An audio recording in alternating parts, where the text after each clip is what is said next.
Hey there guys, this is Richard, your host, with another marvelous video. When in doubt, wear a suit. A big hello to all my well-dressed bat maniacs. We've seen Batman appearing in multiple Batsuits over the ages, and in all of those suits, Batman has looked his best. They say that the suit maketh a man, but in this case, it was the man that accentuated the suit. However goofy the suit is, when you put a bat in front of its name, it becomes something else entirely. A legend, Mr. Wayne. Yes, every Batsuit is a legend in itself.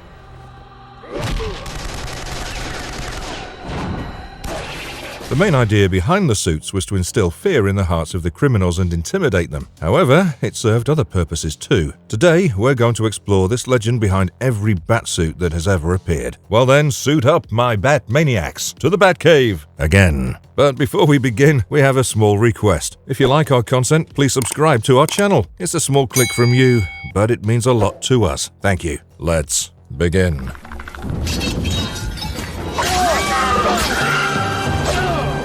Live-action Batsuits. Now we'll be looking at all the Batsuits that Batman has worn in the live-action movies. They represent American youth who love their country and are glad to fight for it.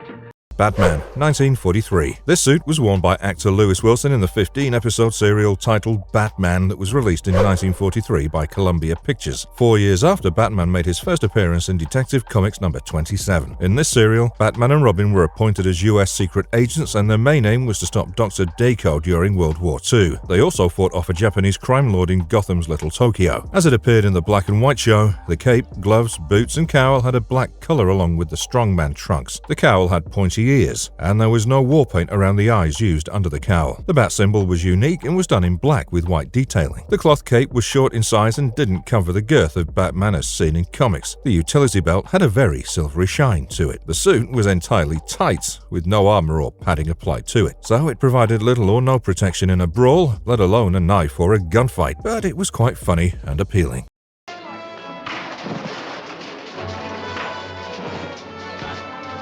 Batman and Robin, 1949. This costume debuted 6 years later in the 15-part serial named Batman and Robin. Robert Lowry dressed up as Batman in this costume. The show was done on a very low budget, and it was quite evident from Lowry's suit itself, as it didn't fit him. Like the previous suit, this one was also black and grey. The cowl was too big for Lowry's head, and often his eyes got covered by the mask. No war paint was used under the eyes. The outwardly pointed ears resembled the devil's horns. The cape was made of cloth and was larger than Wilson's Batsuit, and the utility belt was shiny. The bat symbol was very unique and never used later in any of the Batsuits. It was black with white detailing and was placed on Batman's lower chest and continued up to his belly. There was no armor or padding to it, so there was zero protection while in a fight. This costume was later cited as a joke multiple times in Mystery Science Theater 3000 spin-off Riff Tracks.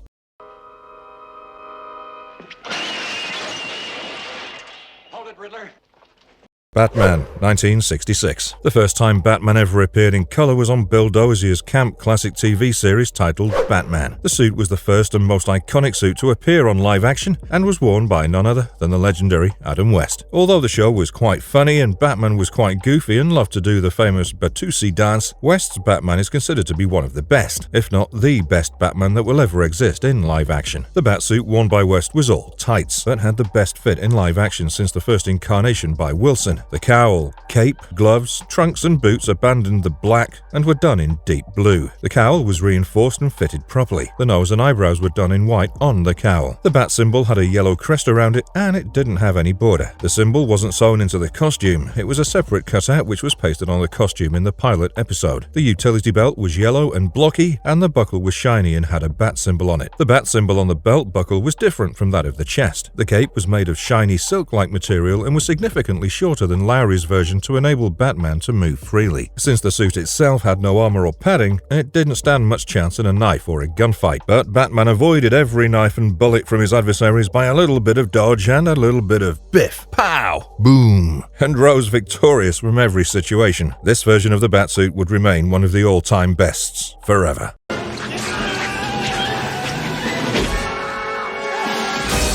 Batman, 1989. And then came a time when the audience wanted a darker Batman, a darker Gotham. The campy and the goofiness were abandoned in the movies as well as the comic books. In the late 80s comic, Batman had evolved to a serious detective and a crime fighter in a much darker Gotham. So the movies demanded that too. The first Batman to wear an armored batsuit was Michael Keaton in the 1989 movie Batman. Both Batman and a rough crime-ridden Gotham channeled a gothic aura under the direction of Tim Burton. The suit was done with a rubber material that outlined the muscles and provided a sense of armor to it. It had a reinforced cowl. This was the first time that war paint was used around the eyes when Batman wore the cowl. This gave the viewers an idea that there was no gap between the eyes and the eye holes, and it showed no skin. It was shown as if the cowl covered the surrounding area of the eyes entirely. The eyebrows and nose linings were engraved in the cowl itself. The suit was all black and polished, however it threw a slight bluish tint in a lighted up environment. The suit was clothed at the joints to provide free movements. The bat symbol had the yellow crest around it and it had a black border. The symbol itself was unique and had a bat tail toward its end. The utility belt was golden yellow in color, but the color was muddied down to keep the focus on the suit and the bat symbol. Batman had no strongman trunks. The suit was all muscles from waist down. The bat blades on the gloves were reinforced and sharp, capable of causing serious damage. The leather cape was long and encompassed Keaton's girth and was attached separately from the sides of the cowl. When expanded, the inner skeleton gave the cape a perfect shape of a bat wing that helped him to glide and also scare away the criminals, as it made Batman seem like a supernatural being. This armored batsuit could stop knives and bullets at point-blank range, although it stunned the wearer. It saved Batman when his Batwing crashed in the climax scene, with some major injuries, of course. This suit wasn't used in the sequels, but will remain an iconic best forever, with the only disability that Batman couldn't turn his head.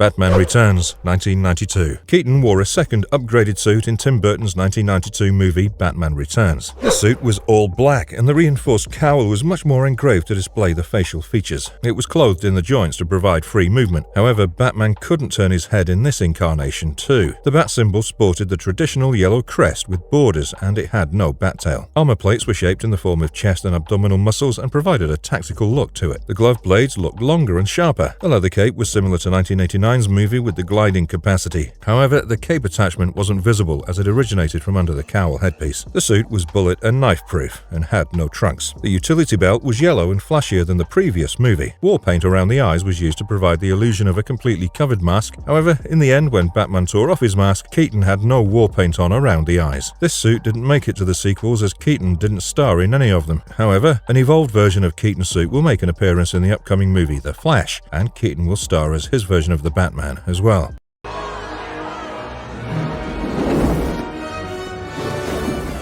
Batman Forever, 1995, the main Batsuit. The Batman movie franchise was soft rebooted to showcase a new Batman and a newer Gotham in Joel Schumacher's 1995 movie Batman Forever. It starred Val Kilmer as Batman. He wore two Batsuits in this movie. The first Batsuit was a completely new one that had a rubbery full bodysuit effect. It's considered to be one of the tamest of the Batsuits, as it had human anatomy completely engraved on it and had, well, nipples. The suit was completely black. The cowl was rubbery and allowed a little head movement with war paint around Kilmer's eyes. The bat symbol was placed high up in the upper chest and had the yellow crest. This suit had a very polished and shiny look and bounced off light even in the darkly lit up scenes. The leather cape was long and all-encompassing and had gliding capabilities. This was the first movie where Batman made an iconic jump from a building in Gotham with the help of his cape. Also, he used his cape to literally crash a party from above and take down Two-Face's goons by doing somersaults in the air. It was fitted separately at the shoulders. The utility belt was black as opposed to all previous movie incarnations and was designed with small pouches and a black bat symbol in the middle. There were no trunks and the suit was packed with muscular anatomy from waist down. The glove blades were sharper. The suit is bulletproof and knife-proof, like Keaton's. This suit appeared in this movie only and wasn't used in the later version. It's a good night. Batman Forever, 1995, the Sonar Batsuit. In the movie Batman Forever, when Batman's identity was discovered by the Riddler, he attacked Wayne Manor and made his way to the Batcave. He did a massacre and destroyed all of the Batsuits in there, injuring Bruce severely. When Bruce was revived, he went to the Claw Island with Robin to save his love interest, Dr. Chase Meridian. This time, he wore his last surviving Batsuit, a highly upgraded and untested suit known as the Sonar Batsuit. This suit was silvery black in color and bounced off light from all angles. The muscles were not embossed and real unrealistic. It was a high-tech tactical suit with muscle outlines for show. This suit had no nipples. The bat symbol encompassed the entire chest and wasn't confined within the yellow ellipsis. The cowl had more anatomical detailing with technical details in the side of the ears. The utility belt was more metallic and sported a yellow bat symbol in the middle. The glove blades were wavy and connected together. The eye hole was very large and used black war paint around the eyes to cover the gap. The cape was long and encompassing, fitted separately on the shoulders. It had lenses that slid down the eye hole in front of Kilmer's eyes and acted as a screen for sonar mapping, showing him his surroundings through sonar mapping and also acting as a homing device for his batarang. This suit didn't appear in the sequels. Batman and Robin, 1997, the main Batsuit. Batman was recasted in the next movie by Joel Schumacher, named Batman and Robin. He was played by renowned actor George Clooney. While Batman Forever was an action superhero movie with a little bit of camp, Batman and Robin went full-fledged campy. While Batman sported a Bat credit card that lasted forever and tried to contest Robin in buying poison ivy at an auction, Mr. Freeze was an ice-spraying clown, and Bane was reduced to a mindless lanky goon who muscled up on Venom and was a henchman to Ivy. And this campy movie sported a new Batsuit with, well, nipples again. This suit was made in lieu of Kilmer's suit. It was black in color with a bluish tint when light reflected on it. The cowl was detailed to match the facial features of Clooney and allowed limited movement of the neck. It was a rubber suit that had the muscle anatomy done on it and was reinforced. The bat symbol was placed on the upper chest and was placed inside the ellipsis. However, it was in complete black. There was no yellow in it. The utility belt was all black with small pouches and sported a black bat symbol on the buckle. The boots too were marked with bat symbols for the first time in the movies. The glove blades remained the same as the previous movie. A leather cape was used like Kilmer's costume and had gliding capabilities. It was fitted separately on the shoulders above the cowl headpiece. The suit was bulletproof and also cold-proof to some level as it stood well against Freeze's cold gun. However, the bat nipples were more defined and detailed, and as such this suit has been cited as a joke in the years to come. You just hibernating. Batman and Robin, 1997, the Ice Armor Batsuit. In the end of Batman and Robin, Batman went to fight with Mr. Freeze in an upgraded ice armored suit. This suit had a bluish tint to it and had silvery metal plated highlights. The silver plates had no relation to anatomy at all and were just designs. This suit actually had the reminiscence of Kilmer's sonar suit from Batman Forever. The suit had no nipples. The cowl was similar to the sonar suit and had black war paint around the eyes to conceal the eye gap. The bat symbol wasn't contained in the ellipsis and was in complete silver. The utility belt was just a silver highlight. And to notch things up, Batman wore a metal-plated crotch guard. Good riddance. The gloves had silver-plated knuckles that helped Batman to bat punch his opponents real hard. The suit was bulletproof and knife-proof and also supposedly ice-proof. The cape helped him to glide and was attached separately to Clooney's shoulders. This suit isn't considered as one of the good ones and was never used again. Can't take a little joke? Batman Dead End, 2003. Perhaps the most serious, dark, bloody, gory, and rough Batman to ever appear on screen was in Sandy Calora's Batman Dead End. It starred Clark Bartram as Batman, facing off with the Joker, an alien, and a Predator, all in one night. Although this was a short movie, it broke records. This was the first time that Alex Ross's Batsuit was used in live action. The suit was black and grey. The cowl was reinforced and had eyebrows and nose engraved into it. It gave the sense of a tight mask that Batman pulled over his face. This was the first time that Batman was given white eyes in live action, courtesy of white lenses. It gave Batman's face a scary and inhuman look. The utility belt was black with a bat symbol on it. The bat symbol wasn't placed within the ellipsis. Batman had his black strongman trunks that fitted perfectly over the grey bodysuit. The light fabric leather cape was large, so large that it encompassed Bartram's girth as well as the surrounding circumference. Bartram was so stacked on muscles while filming this short that the grey bodysuit didn't need any extra armor or padding, and he looked imposing in it. This will be one of the iconic renditions of the Batsuit in live action.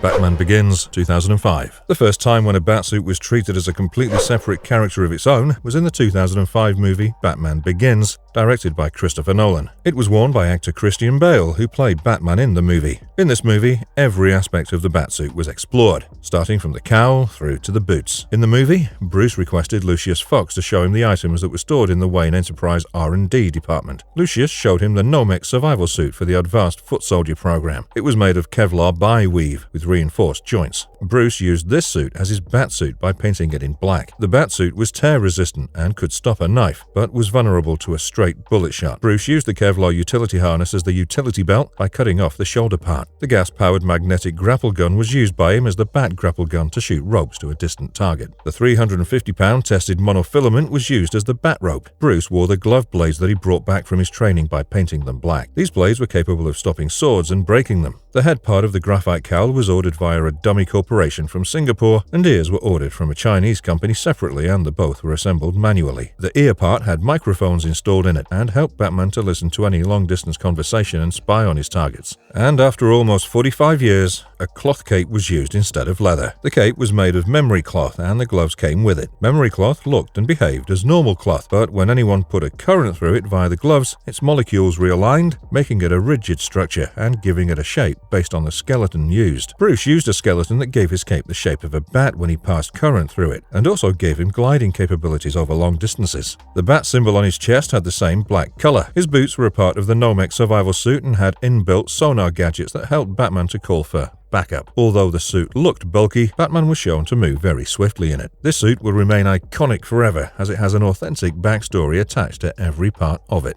The Dark Knight, 2008. The Batsuit from Batman Begins was upgraded in its 2008 sequel, The Dark Knight. It was directed by Christopher Nolan, and Batman was played by Christian Bale. This suit also had a bit of a backstory attached to it. Batman was mauled by Rottweiler attack dogs in an encounter with Scarecrow and Gotham Mafia. Later, when he had to bring accountant Lau back from Hong Kong, he went to Lucius for help on upgrading his Batsuit. The new Batsuit was a Nomex armor suit with Kevlar plates that were hardened further and dipped in titanium with tri-weave fibers. The suit was more flexible, faster, lighter, and with more agility. The glove blades were implanted separately on the hand gears and could be shot at the opponent with the throw of a switch. However, since the armor plates were separated, the suit was vulnerable to knife and gunfire. The cowl was updated later in the movie and gave Batman the ability to turn his head freely, for the first time in the movies. It was fitted with sonar lenses that slid down and gave Batman a sonar imaging of his surroundings. The ears were a bit longer than Batman Begins. The bat symbol was placed on a separate plate and was very small. The cape was from the previous movie and could be shaped into a bat wing shape and helped Batman fly. This suit was all tactical and very practical in its usage. It missed the magic of the suits that came before. Batman v Superman 2016, the main Batsuit. The most comic-accurate Batsuit was worn by Ben Affleck in the 2016 movie Batman v Superman: Dawn of Justice, directed by Zack Snyder. The suit was black and grey, and had inbuilt muscles in it to give an illusion that Affleck had worn a suit over the muscles that he stacked in the movie. The cowl was all black, and war paint around the eyes was used to conceal the eye gap. The ears were smaller. There was an inbuilt voice modulator in the cowl that gave Batman a scary, growling voice to conceal his original voice and made him seem more than a human. Batman could move his head freely. The leather cape originated directly from the cowl headpiece, near the shoulders, and was exactly as it was shown in the comic books. The bat symbol encompassed the entire chest and was inspired by the bat symbol that appeared in the story The Dark Knight Returns by Frank Miller. The gloves had armored knuckles on it. The glove blades were smaller, no strongman trunks were used, it was all muscle from the waist down. The utility belt was a blackish yellow in color. The suit and cowl was bulletproof, but in a close fight it was vulnerable to a knife attack. The entire suit was battle-worn, with bullet holes, knife marks, and torn cape that gave an idea that the Batsuit had been in action for years. This suit was iconic as it made it seem that Affleck was actually Batman and could scare the underoos off any criminal. Batman v Superman 2016, the Armored Batsuit. Another comic-accurate Batsuit that made its debut in Batman v Superman: Dawn of Justice was the Armored Batsuit that was fashioned after the Batsuit in Frank Miller's The Dark Knight Returns, which Batman wore in the final fight with Superman. This suit was built to withstand heavy damage from Superman. It was all metallic armor, with glowing eyes and short ears. The cape was fitted separately by the shoulders. The glove blades were smaller, with a wraparound belt. It was shown in the movie that Batman wore this armored suit over his Bat costume, but not his Bat cowl, because in the fight with Superman, his metallic cowl broke, revealing almost half his face. His voice modulator was also inbuilt in the cowl, which got damaged during the battle. This Batsuit was so heavy and strong that it withstood a direct shove from Superman. Superman threw Batman through a building, but he was saved by the suit. And also, Superman threw Batman through the floor of a building, but Batman survived. This is also an iconic suit, which was later shown in a glimpse in Justice League.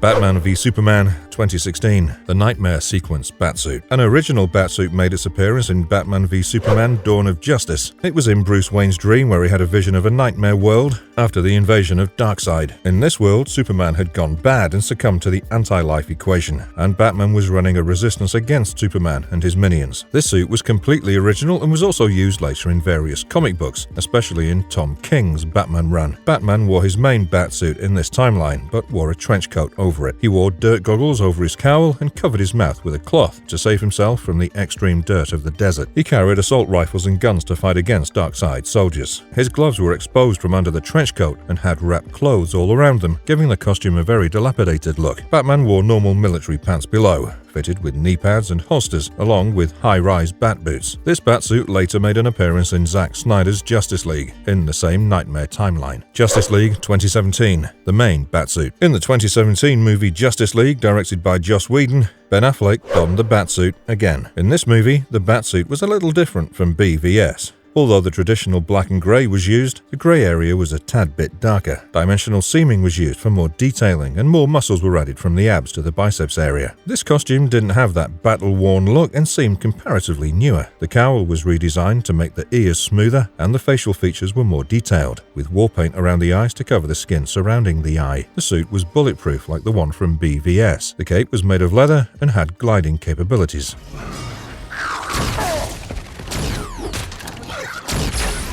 Justice League 2017, the tactical batsuit. In the Justice League movie, Affleck wore another batsuit during the third act while going to fight Steppenwolf and his parademons. Unlike the heavily armored batsuit that Affleck wore in BVS in his fight with Superman, this tactical armored suit was much sleeker and stylized. The metallic armor plates in the suit were sewn into it. The cowl was redesigned with much more detailing and texture and had goggles on it. The utility belt was the one that was used in BVS. The cape was leather and helped Batman glide. Although the suit was quite bulky, Batman was shown to maneuver freely and fight with ease wearing it. It could withstand gunfire and knife attacks. This tactical suit was built to survive heavy damage during any battle, and it had served the purpose. Gotham 2019. This is perhaps one of the lamest suits to appear on live action in the modern era. Only a glimpse of this suit was shown in the final act of the final episode of 2019 Fox series Gotham. Although David Mazouz played Bruce Wayne in the series, a different person wore the batsuit in this scene. The suit was made of cloth and leather, with no muscle or padding adding to it. But what was funny was that the armor plates were defined over the bodysuit and were just designs. It wasn't made to resemble the muscles of the wearer. The entire suit was black. The cowl had a unique prismatic design and used war paint around the eyes to cover the skin gap in the eye hole. The bat symbol was also in black and wasn't contained in the ellipsis. The utility belt was also black and sported a bat symbol on it. Separate shoulder armor pieces were used from where the cape originated. This suit was never liked by the viewers and also never shown in action. Zack Snyder's Justice League 2021, the main batsuit. The original cut of Justice League directed by Zack Snyder was released in 2021. After Whedon's 2017 version bombed at the box office, the fans started the hashtag Release the Snyder Cut movement to persuade Warner Brothers Studio to release the 4-hour cut of Justice League as envisioned by Zack Snyder. It was titled Zack Snyder's Justice League and was an instant hit. This movie featured the black and grey batsuit exactly similar to the 2017 version, however it didn't have the bluish tint that the 2017 version had. The only difference in this version was the gauntlets. It was fashioned by Alfred and Bruce to absorb energy shots, much akin to the gauntlets of Wonder Woman. When Batman was fighting the parademons in the tunnel scene, the parademons shot energy beams at Batman and he was able to block them with his gauntlet glove. Moreover, when Superman was resurrected and he saw Batman in front of him, he immediately shot his heat vision at him. Batman was successfully able to defend himself from the energy blasts which were absorbed by the gauntlets, giving him time until Lois arrived and calmed Superman down.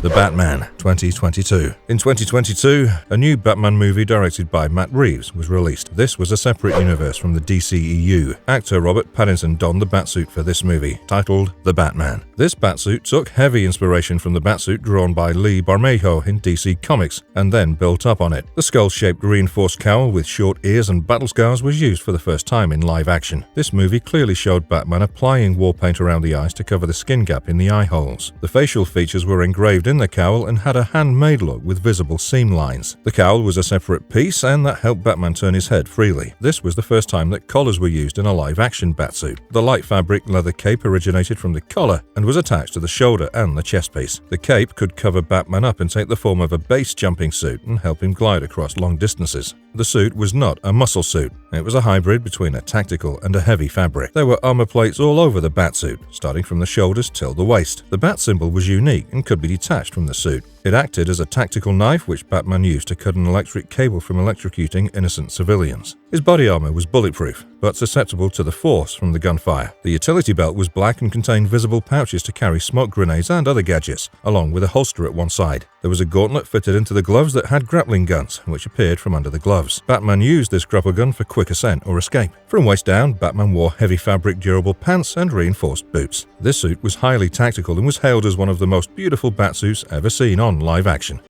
Filmation's The Adventures of Batman, 1968. This suit appeared in the classic Filmation TV cartoon, The Adventures of Batman. The suit was a traditional blue and grey as shown in the comic books. The cowl had black highlights and short ears. This was a bodysuit and was supposed to have been worn by Batman without any padding or armor, just over his muscles. The muscle outlines were visible from above the suit. The bat symbol was contained in the yellow ellipsis, and the utility belt was also completely yellow. The strongman trunks were blue, as well as the boots. The glove blades and the cape seemed to be for show, and didn't come to any proper use. It wasn't shown to be bulletproof and was vulnerable to knife attacks as it didn't have any armor. This batsuit didn't really provide any proper protection during a fight, but this remains one of the classic costumes in animation as it was fashioned after the costume shown in DC Comics in that era. Super Friends, 1973 to 1985. The Batsuit that was shown in the 1973 animated series Super Friends was the same as the one from Filmation's The Adventures of Batman. This blue and grey suit with black highlights showed very little visible modification. The blue part of the costume was darker and the glove blades and ears were visibly sharper. The muscle outlines were more detailed. As the animation ran from 1973 to 1985, the design of Batman's cowl changed over time, sometimes having short ears and sometimes sporting long ones, and sometimes sporting outlandish devil-like ears. There's no special call-out for this Batsuit. It also had no armor and provided little or no protection to Batman during a fight. However, Batman appeared victorious from every fight through hand-to-hand combat.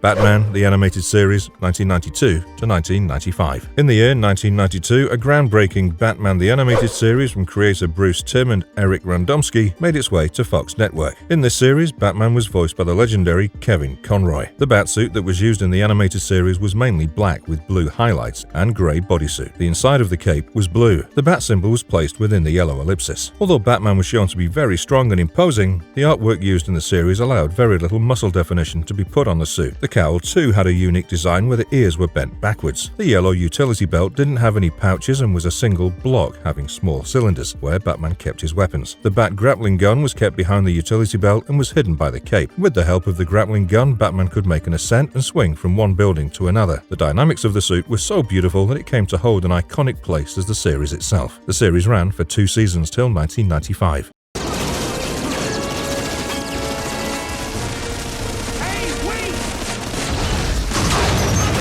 Batman, Mask of the Phantasm, 1993. A direct spin-off movie from the Batman animated series titled Batman, Mask of the Phantasm was released in 1993. This movie belonged to the Bruce Timm-verse and showed a glimpse of Bruce's first time as Batman. When Batman donned the first Batsuit in the Bruce Timm-verse, it scared the bejesus out of Alfred. The suit was a prototype version of the main Batsuit from the animated series. It was shown to be black in color with a darker Bat emblem on the chest. The gloves were simple without any glove blades. This suit had a similar black and blue color tone. However, it was shown on a grayed-out scale in a silhouette. This Batsuit was just shown as a glimpse and wasn't used in the later episodes of the animated series.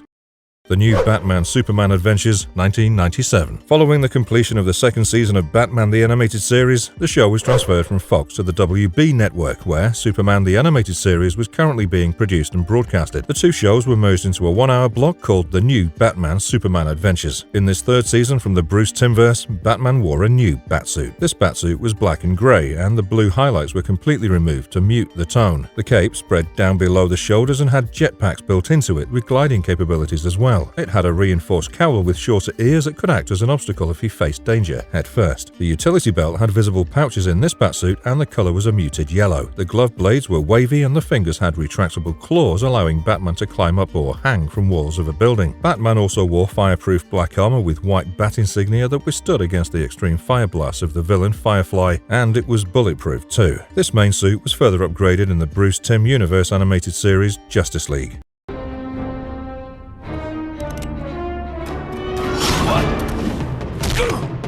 Batman Beyond, 1999, the main Batsuit. In 1999, another cult hit animation from the Bruce Timmverse made its way to Kids WB Network. It was titled Batman Beyond, aka Batman of the Future, and was created by Paul Dini, Bruce Timm, and Alan Burnett. In this animation, Bruce had given up being Batman after suffering a heart attack, and the mantle of Batman was taken up by Bruce's genetically engineered son, Terry McGinnis. Bruce took Terry under his tutelage and helped him to keep the legend of Batman alive. The suit that Terry wore was more futuristic and state-of-the-art. When Terry donned the suit, it was almost 20 years old. It was completely black. The cowl was more of a mask covering the entire face. It was fitted with a communicator with which Terry talked to Bruce. It also had infrared vision and digital built-in binoculars to help Batman do recon from a distance. The bat symbol was in complete red, adding contrast with the suit. The cape was abandoned, and instead the suit had jet-powered wings that helped Batman to glide, much like a wingsuit. The boots had jet thrusters that worked in tandem with the wings and helped Batman fly over short distances. The boots had electromagnetic pads so that Batman could cling to any surface. The gloves had retractable claws to help Batman climb. Grappling guns were built into the gloves. The index and the middle finger had inbuilt microphones that helped Batman to eavesdrop through any solid surface or from a distance. The utility belt was grey in colour and was a part of the suit itself and not a separate piece. The suit had a built-in camouflage device with which Batman could turn himself almost invisible, but he became visible again if the environment was lit up with UV light. The entire suit was powered by Dr. Peter Corso servo motors that amplified the movements of the wearer and gave him superhuman durability, strength, and agility. The Batsuit was able to take on heavy damage. It withstood gunfire, fire attacks, lasers, and being electrocuted. It was fitted with a wide array of weapons and gadgetry to help Batman in any situation. After 15 years as Batman, Terry still wore the suit and just replaced the utility belt with actual patches.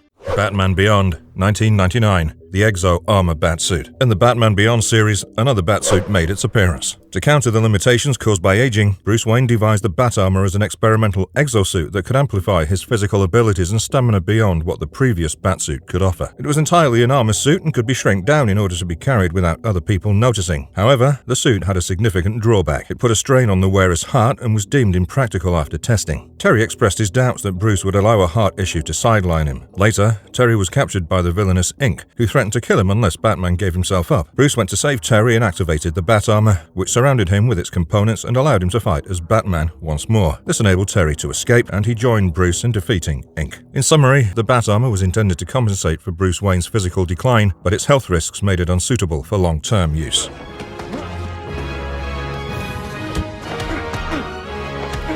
Justice League, the animated series. And then came another groundbreaking animation from the Bruce Timm animated universe in 2001. It was titled Justice League and ran till 2004 on Cartoon Network. Batman was still voiced by the legendary Kevin Conroy. Let's take a look at the suits that appeared in the series. Justice League 2001, the main Batsuit. This Batsuit was basically the revamped suit from the new Batman Adventures animation, but also kept the bright blue highlights from Season 1 of the Batman animated series, but the blue color was muted to the point of appearing purple. The Batsuit was sleeker as compared to the other incarnations in Bruce Timmverse. The cowl had longer ears, and the utility belt was yellow with pouches. The bat symbol wasn't contained in the yellow ellipsis and encompassed the entire pectoral region. The boots featured heels for the first time. As this was a revamped suit, it had all the features from the Batman animated series Seasons 1, 2, and 3 combined. Justice League 2001 Savage Suit. A Batman from another timeline was shown to don a new Batsuit in the episode The Savage Time of the Justice League animation. This Batsuit was an armored one and was a black and grey suit with blue highlights. It was much more tactical and used a helmet with a visor to see through instead of a cowl. The bat ears were blunt at the ends. There was no bat symbol on his chest. The utility belt was black with pouches, and the suit had firearms attached to it and had knee pads. The gloves were reinforced and had knuckles, and glove blades were shorter and sharper. This suit had no cape.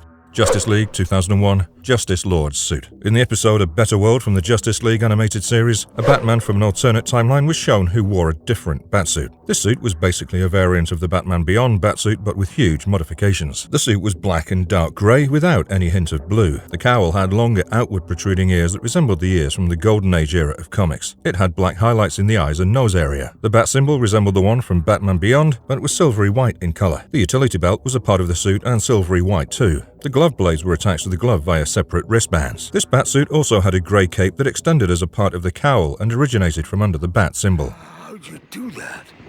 I'm the Batman. A new Batman animated series. A new animated series titled The Batman was aired on Kids WB Network in 2004. It was created by Michael Goguen and Dwayne Capizzi. Let's take a look at the Batsuits appearing in this series. Yes, you want. The Batman 2004, the main Batsuit. The main Batsuit in this series is reminiscent of the black and grey suit with blue highlights from the Bruce Timm verse. However, this Batman was younger and looked sleeker and more muscular. Like all other animated series, Batman sported the black and blue strongman trunks. The bat symbol was placed on the chest inside a yellow ellipsis. The gloves had retractable claws and the boots had heels. The yellow utility belt was separate and didn't sport a bat symbol. It was used to house a number of gadgets and weapons. The cape could be spread into bat-like wings and gave Batman the ability to glide over a distance. The glove blades were sharper. The batarangs that Batman used had inbuilt homing devices and could be used as combat devices. The grappling gun was holstered in the utility belt concealed by the cape that helped Batman in ascent and jumping from one building to another.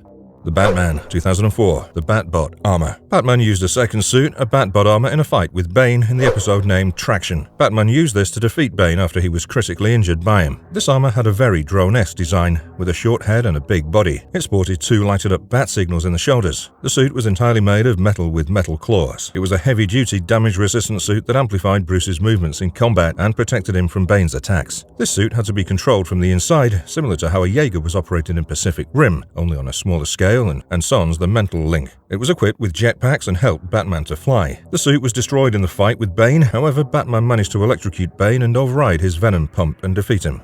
The Batman 2004, the Antifreeze suit. Batman used the Antifreeze armor in a fight with Mr. Freeze in the episode The Big Chill. After being critically injured by Freeze, Batman was instigated by Alfred, and he went into a rematch, now donning the Antifreeze Batsuit in the completely frozen Gotham Park. It was a white and grey Batsuit that insulated him from the cold. Batman's entire face was covered, and had a greyish bat symbol in white ellipsis on the chest. The boots had inbuilt skis that Batman used to swerve on the ice that Freeze created. The glove blades heated and lighted up, and Batman used them to cut through the ice wall that Freeze created as a blockade to stop him. Moreover, the cape was Freeze Ray resistant. The costume had inbuilt flamethrowers that Batman used in a head-on fight against Freeze's Freeze Ray. Batman finally won by stunning Freeze with a blast from the Batmobile. This Batsuit was used later in the video games.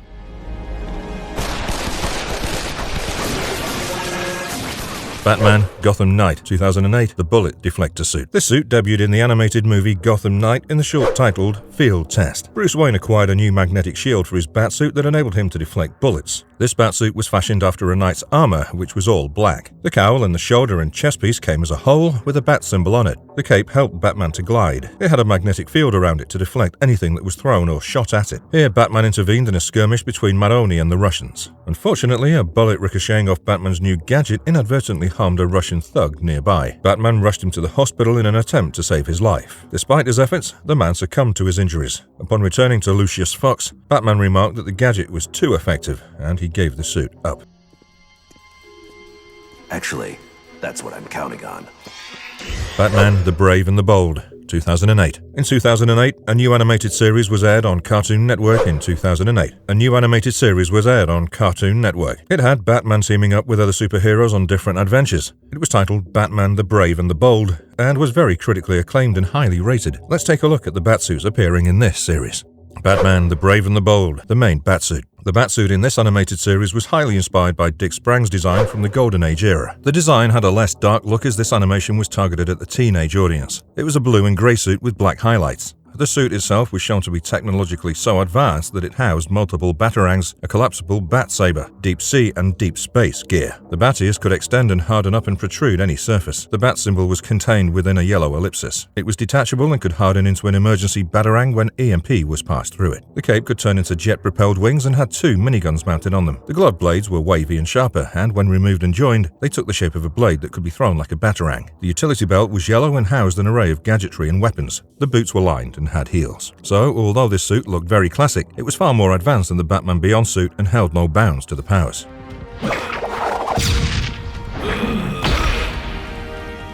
Batman the Brave and the Bold, Cave Batman. In the episode Batman of the Multiverse, following a perilous encounter with Neanderthals, a lone caveman made a massive bat pelt into a garment, created an arsenal of tools, and constructed a base of operations. That Batsuit, although having no added advantage, gave a sense of intimidation and scared his enemies. Additionally, he gained a woolly mammoth as his ally and mode of transportation. He was known as the Cave Batman. Batman the Brave and the Bold, Batmanicus. In the same episode Batman of the Multiverse, we saw Batmanicus, a Roman soldier who stood up against slavery. He was clad in ancient golden Roman attire with a sword, helmet and shield, fashioned up with a bat insignia. Batman, the Brave and the Bold, Pirate Batman. In order to terrorize evil and preserve the safety of the Seven Seas, a man took on the Sea Devil persona of Pirate Batman in the 18th century. He came to be known as Pirate Batman. This Batman wore a pirate garb with a hat shaped akin to the bat symbol and had a big beard and hair. His costume was black and grey. He appeared in the same episode, Batman of the Multiverse.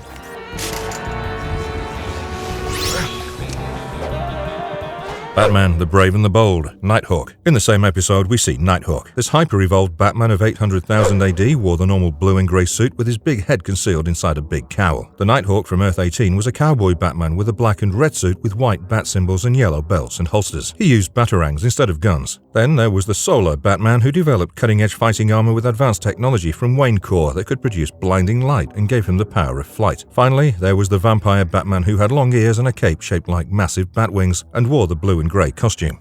Batman, the Brave and the Bold, Bat-Manga. In the episode titled Bat-Mite Presents Batman's Strangest Cases, the viewers got to see the Bat-Manga. The Bat-Manga had Asian influence and wore the traditional costume with pointy ears with the blue part muted to the level of black. Batman, the Brave and the Bold, Batboy. In the same episode, we saw Batboy. Batboy is a dwindled Dark Knight who fought crime in Cosmopolis City with the help of his sidekick Rubin. He's perhaps the most unusual and interesting iteration of Batman. He was actually a vampire and wore the traditional blue and grey suit. He fed on criminals' blood by punching holes in their toes and drinking their blood. In his utility belt, he kept unusual fighting items such as deodorants, secret gas that made villains friendly and let them turn themselves in, a gas that made his adversaries friendly, hairbrushes, atomic bombs, and various other humorous items. Batman, the Brave and the Bold, Green Lantern Warsuit. In the episode The Eyes of Despero, during Despero's attack on the Guardians of the Universe and the Green Lantern Corps, Hal Jordan made a selfless sacrifice to protect them all. His ring ended up in the possession of Batman on Earth. Batman traveled to Oa and joined forces with Green Lantern Sinestro, Guy Gardner, and Gnaut to confront Despero. Despite Batman's desire to wear the ring, the Lanterns couldn't allow it, so they collaborated to create a Green Lantern suit that was powered by Batman's will. With this new power, Batman played a critical role in defeating the villainous Despero. Batman, the Brave and the Bold, Rainbow Suit. In the episode The Last Patrol, Batman wore a rainbow suit to defeat Firefly's pet, the Rainbow Creature. The suit was created to counter all of Rainbow Creature's multicolored rays, after which Batman vaporized the creature with a flying kick and then punched Firefly. Beware the Batman, 2013. In 2013, a new computer-animated Batman series started airing on Cartoon Network titled Beware the Batman. Although this show was short-lived, it later gained popularity in its DVD sales, and till day remains a cult hit. This Batsuit in this series was entirely black, shiny and polished, including the bat symbol. The reinforced cowl had extremely pointy ears. The utility belt was shiny yellow and didn't contain pouches. The cape gave Batman the ability to glide. In this series, Batman fought most of his adversaries in hand-to-hand combat, as such very less gadgetry and weapons were involved. However, the Batsuit housed batarangs and bat ropes that Batman used during the fights. The suit was reminiscent of the Batman Begins suit worn by Christian Bale. Justice League, Gods and Monsters, 2015. The animated movie Justice League Gods and Monsters was set in the Bruce Timm verse but in an alternate timeline. In this animation, Kirk Landstrom was handed a lymphatic cancer diagnosis while residing in Gotham City. He fought against it and tried to defeat it using a substance called bat venom in an effort to treat his cancer on his own. He took the help of Will Magnus and injected himself with a blend of nanites and bat venom. The serum turned him into a blood-sucking vampire. The batsuit that was worn by Langstrom was much of a bodysuit. The cowl had red-eye goggles that helped protect his eyes from bright lights. There's no emblem on the chest. Batman could fly and had the powers of a vampire. As such, he needed no extra gadgets to fight his adversaries. His cowl was fitted with a communication device near his ears. He was himself bulletproof, and the suit apparently was also, as the bullets appeared to pose no harm to him. When he glided, apart from flying, he could open wings from the side of his arms to his wrists, like a wingsuit. This Batman was brutal and killed his adversaries outright and then drank their blood.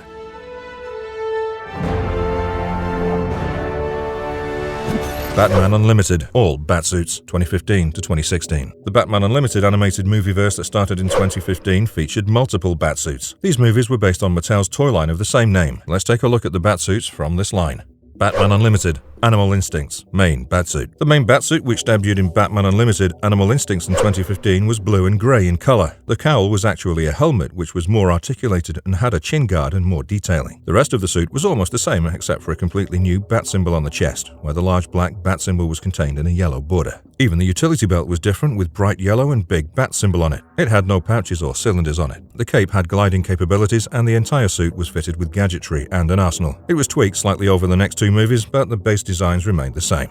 Batman Unlimited, Animal Instincts, Beyond Batsuit. In the same movie, we saw a red and black costume that Batman used while chasing a robo-dog. It looked like a variant of the Batman Beyond costume. The entire suit was reinforced and black. The suit had the traditional bat grappling gun, but there was no utility belt. The red bat insignia was placed on the chest as well as the waist. It had a built-in glider that helped Batman to glide over long distances. The visor fitted in the cowl had thermal night vision and binoculars.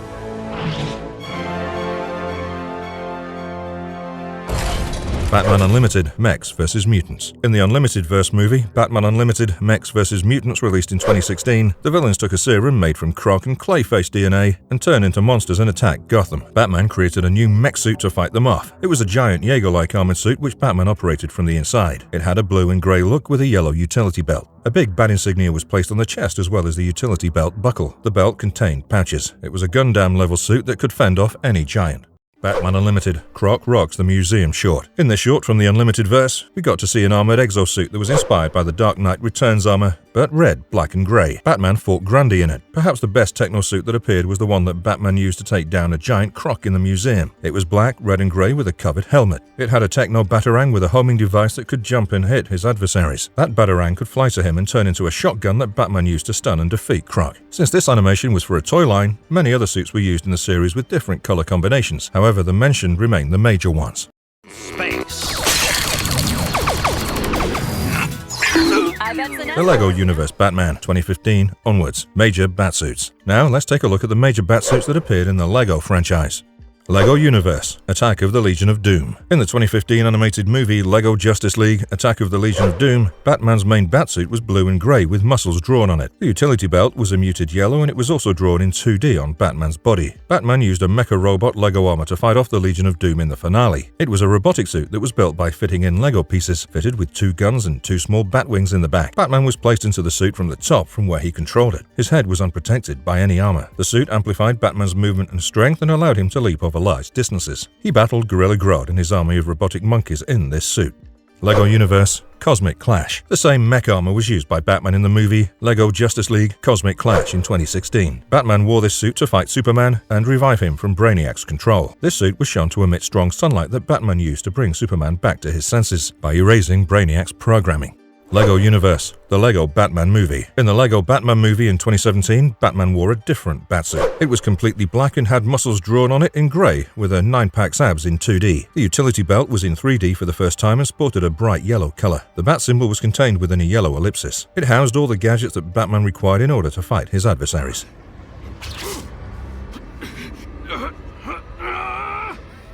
Batman Ninja 2018, all batsuits. Batman wore multiple batsuits in the standalone animated movie Batman Ninja in 2018. Let's take a look at all those suits.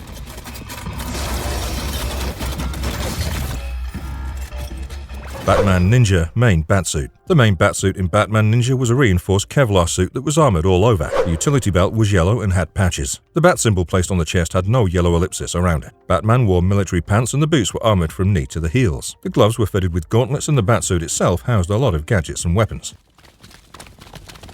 There he is! Get him! Samurai? Batman Ninja armored batsuit. In Batman Ninja, Batman traveled back to feudal Japan thanks to Grodd's Quake Engine time displacement machine. In that timeline, Batman faced Sumo Bane while trying to save civilians. In order to fight Bane, Batman transformed a Batcycle into an armored batsuit that amplified his strength to superhuman levels. He defeated Sumo Bane and also held the robotic hand of the Arkham Castle that was trying to crush the innocent civilians. Unfortunately, the batsuit was destroyed in the fight.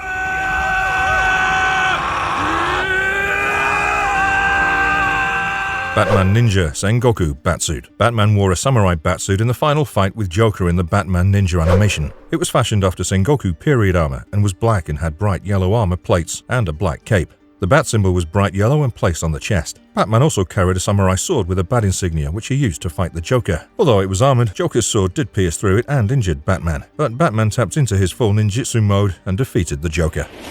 We thought you were dead, Batman. Bad news. I'm not. Harley Quinn 2019-2020. All batsuits. In 2019, an animated dark comedy started airing on HBO Max titled Harley Quinn. This show was meant for an adult audience and received a lot of critical acclaim. Let's look at the batsuits appearing in this series. Harley Quinn, the main batsuit. The main Batsuit that was shown in this series was black and grey. It was a part muscle suit that was fitted with tactical armor plates with muscular anatomy. The cowl was reinforced and had short ears, and the cape originated from the cowl headpiece itself. The cape had gliding capabilities. The bat symbol wasn't contained within any yellow ellipsis. The gloves went up to the elbows. There were only 2 glove blades instead of 3, and the legs had knee pads. The utility belt was yellow and blocky and lacked pouches but had small cylinders on it. Dead Batman. Bad news. I'm not. Harley Quinn, the armored Batsuit. In 2020, a second suit was used by Batman in the Harley Quinn series. This suit was meant for his comeback after a long absence, after he healed from his injuries. The suit was a complete armored suit with a helmet and red bat-shaped visor. It was bulletproof and could withstand heavy damage. The suit was highly technical, and the individual parts of the suit flew to him, which he donned similar to the Mark 42 armor of Iron Man. The cape gave him gliding capabilities, and the boots were fitted with jets that helped him fly. There was a black bat symbol on the chest and a funnier grey bat symbol on his crotch area. There were 2 glove blades, and the shoulder plates were armed with spikes. The entire suit amplified his strength, and Batman used this one to fight Bane and defeat him.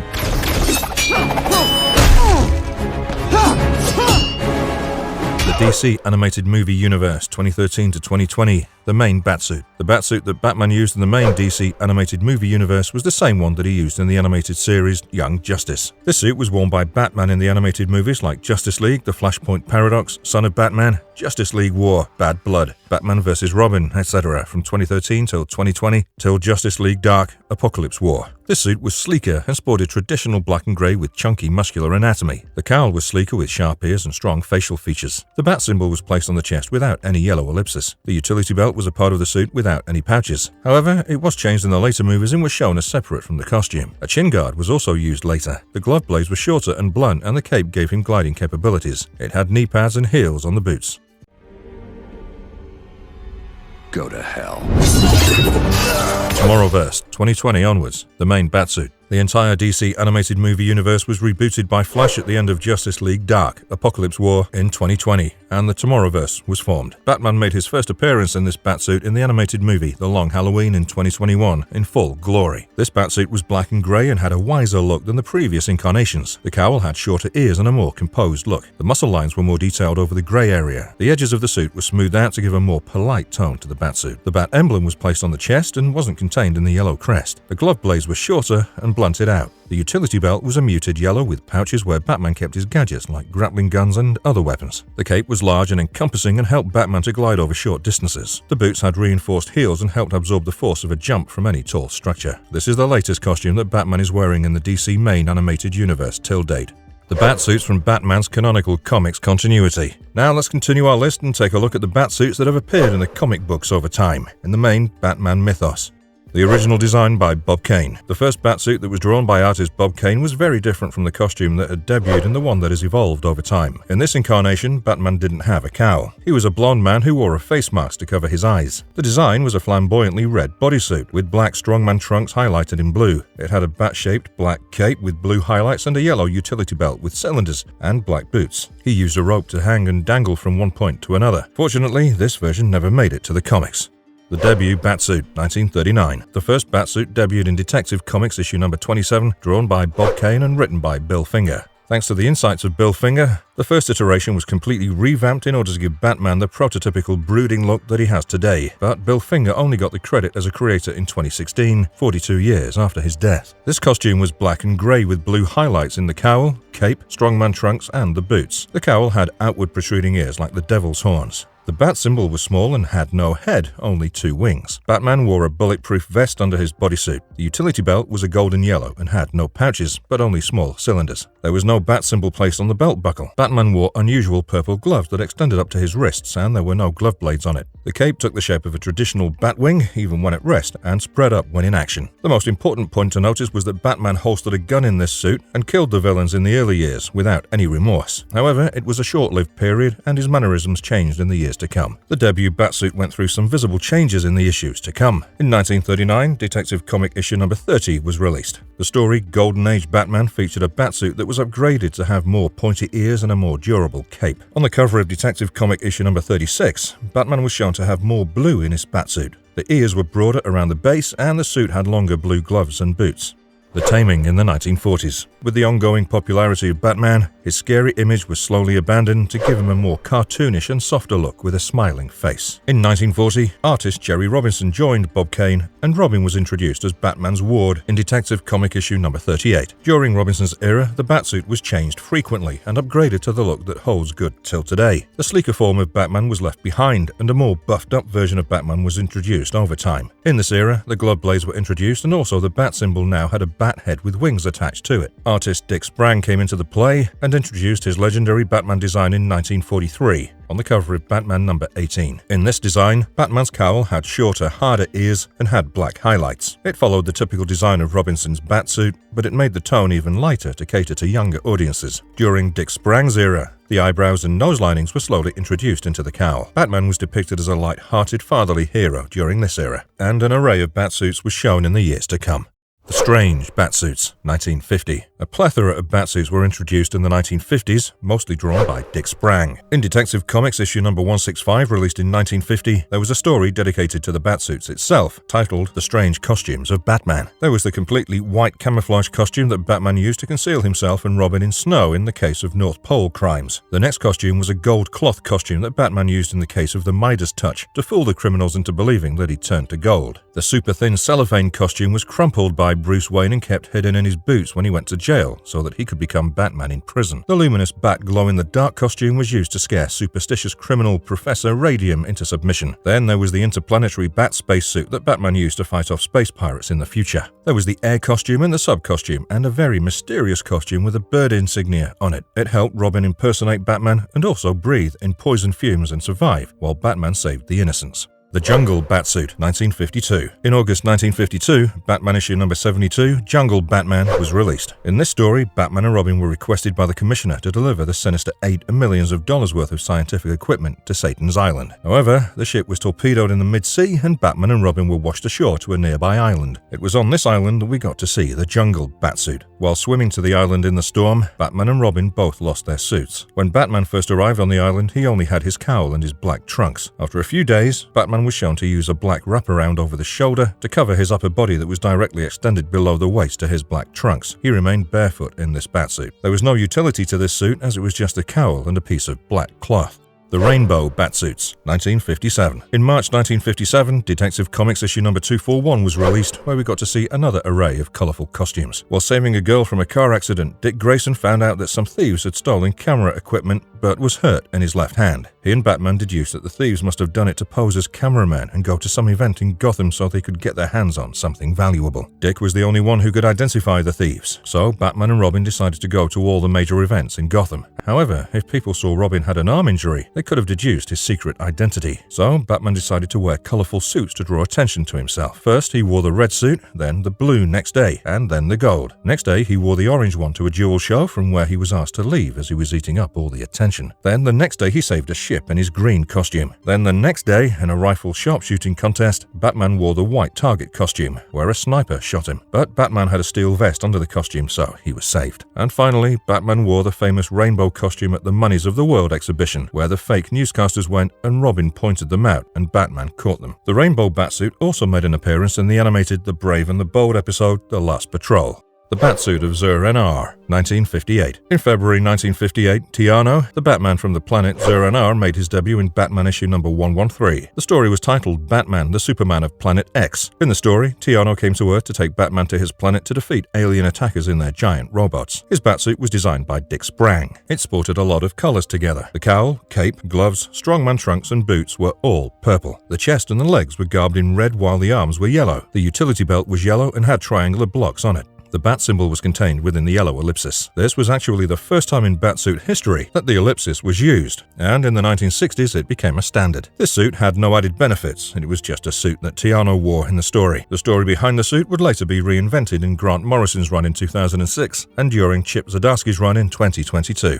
The Zebra Batsuit, 1960. In January 1960, Detective Comics issue number 275 was released, where we saw the Zebra Batsuit. The villain Zebra Man had his Zebra powered by electromagnetic lines of force from a machine that he invented. He could control the lines of force using his belt. When Batman and Robin attacked his hideout, the machine was activated and charged Batman with the lines of force, turning it into a Zebra Batsuit. After that, wherever Batman went, objects and people were thrown away from him by the lines of force. Everyone stopped going near Batman, and he became an outcast. Batman tried to go near Zebra Man, but was repelled by Zebra's electromagnetic charge. Later, Batman planned and charged a manhole cover with opposite polarity and attracted Zebra Man and took his belt and turned Zebra's costume off. He then wore the belt and nullified the lines of force in his Batsuit, but not before fending off the criminals with his lines of forces. Zebra was jailed and Batman saved the day.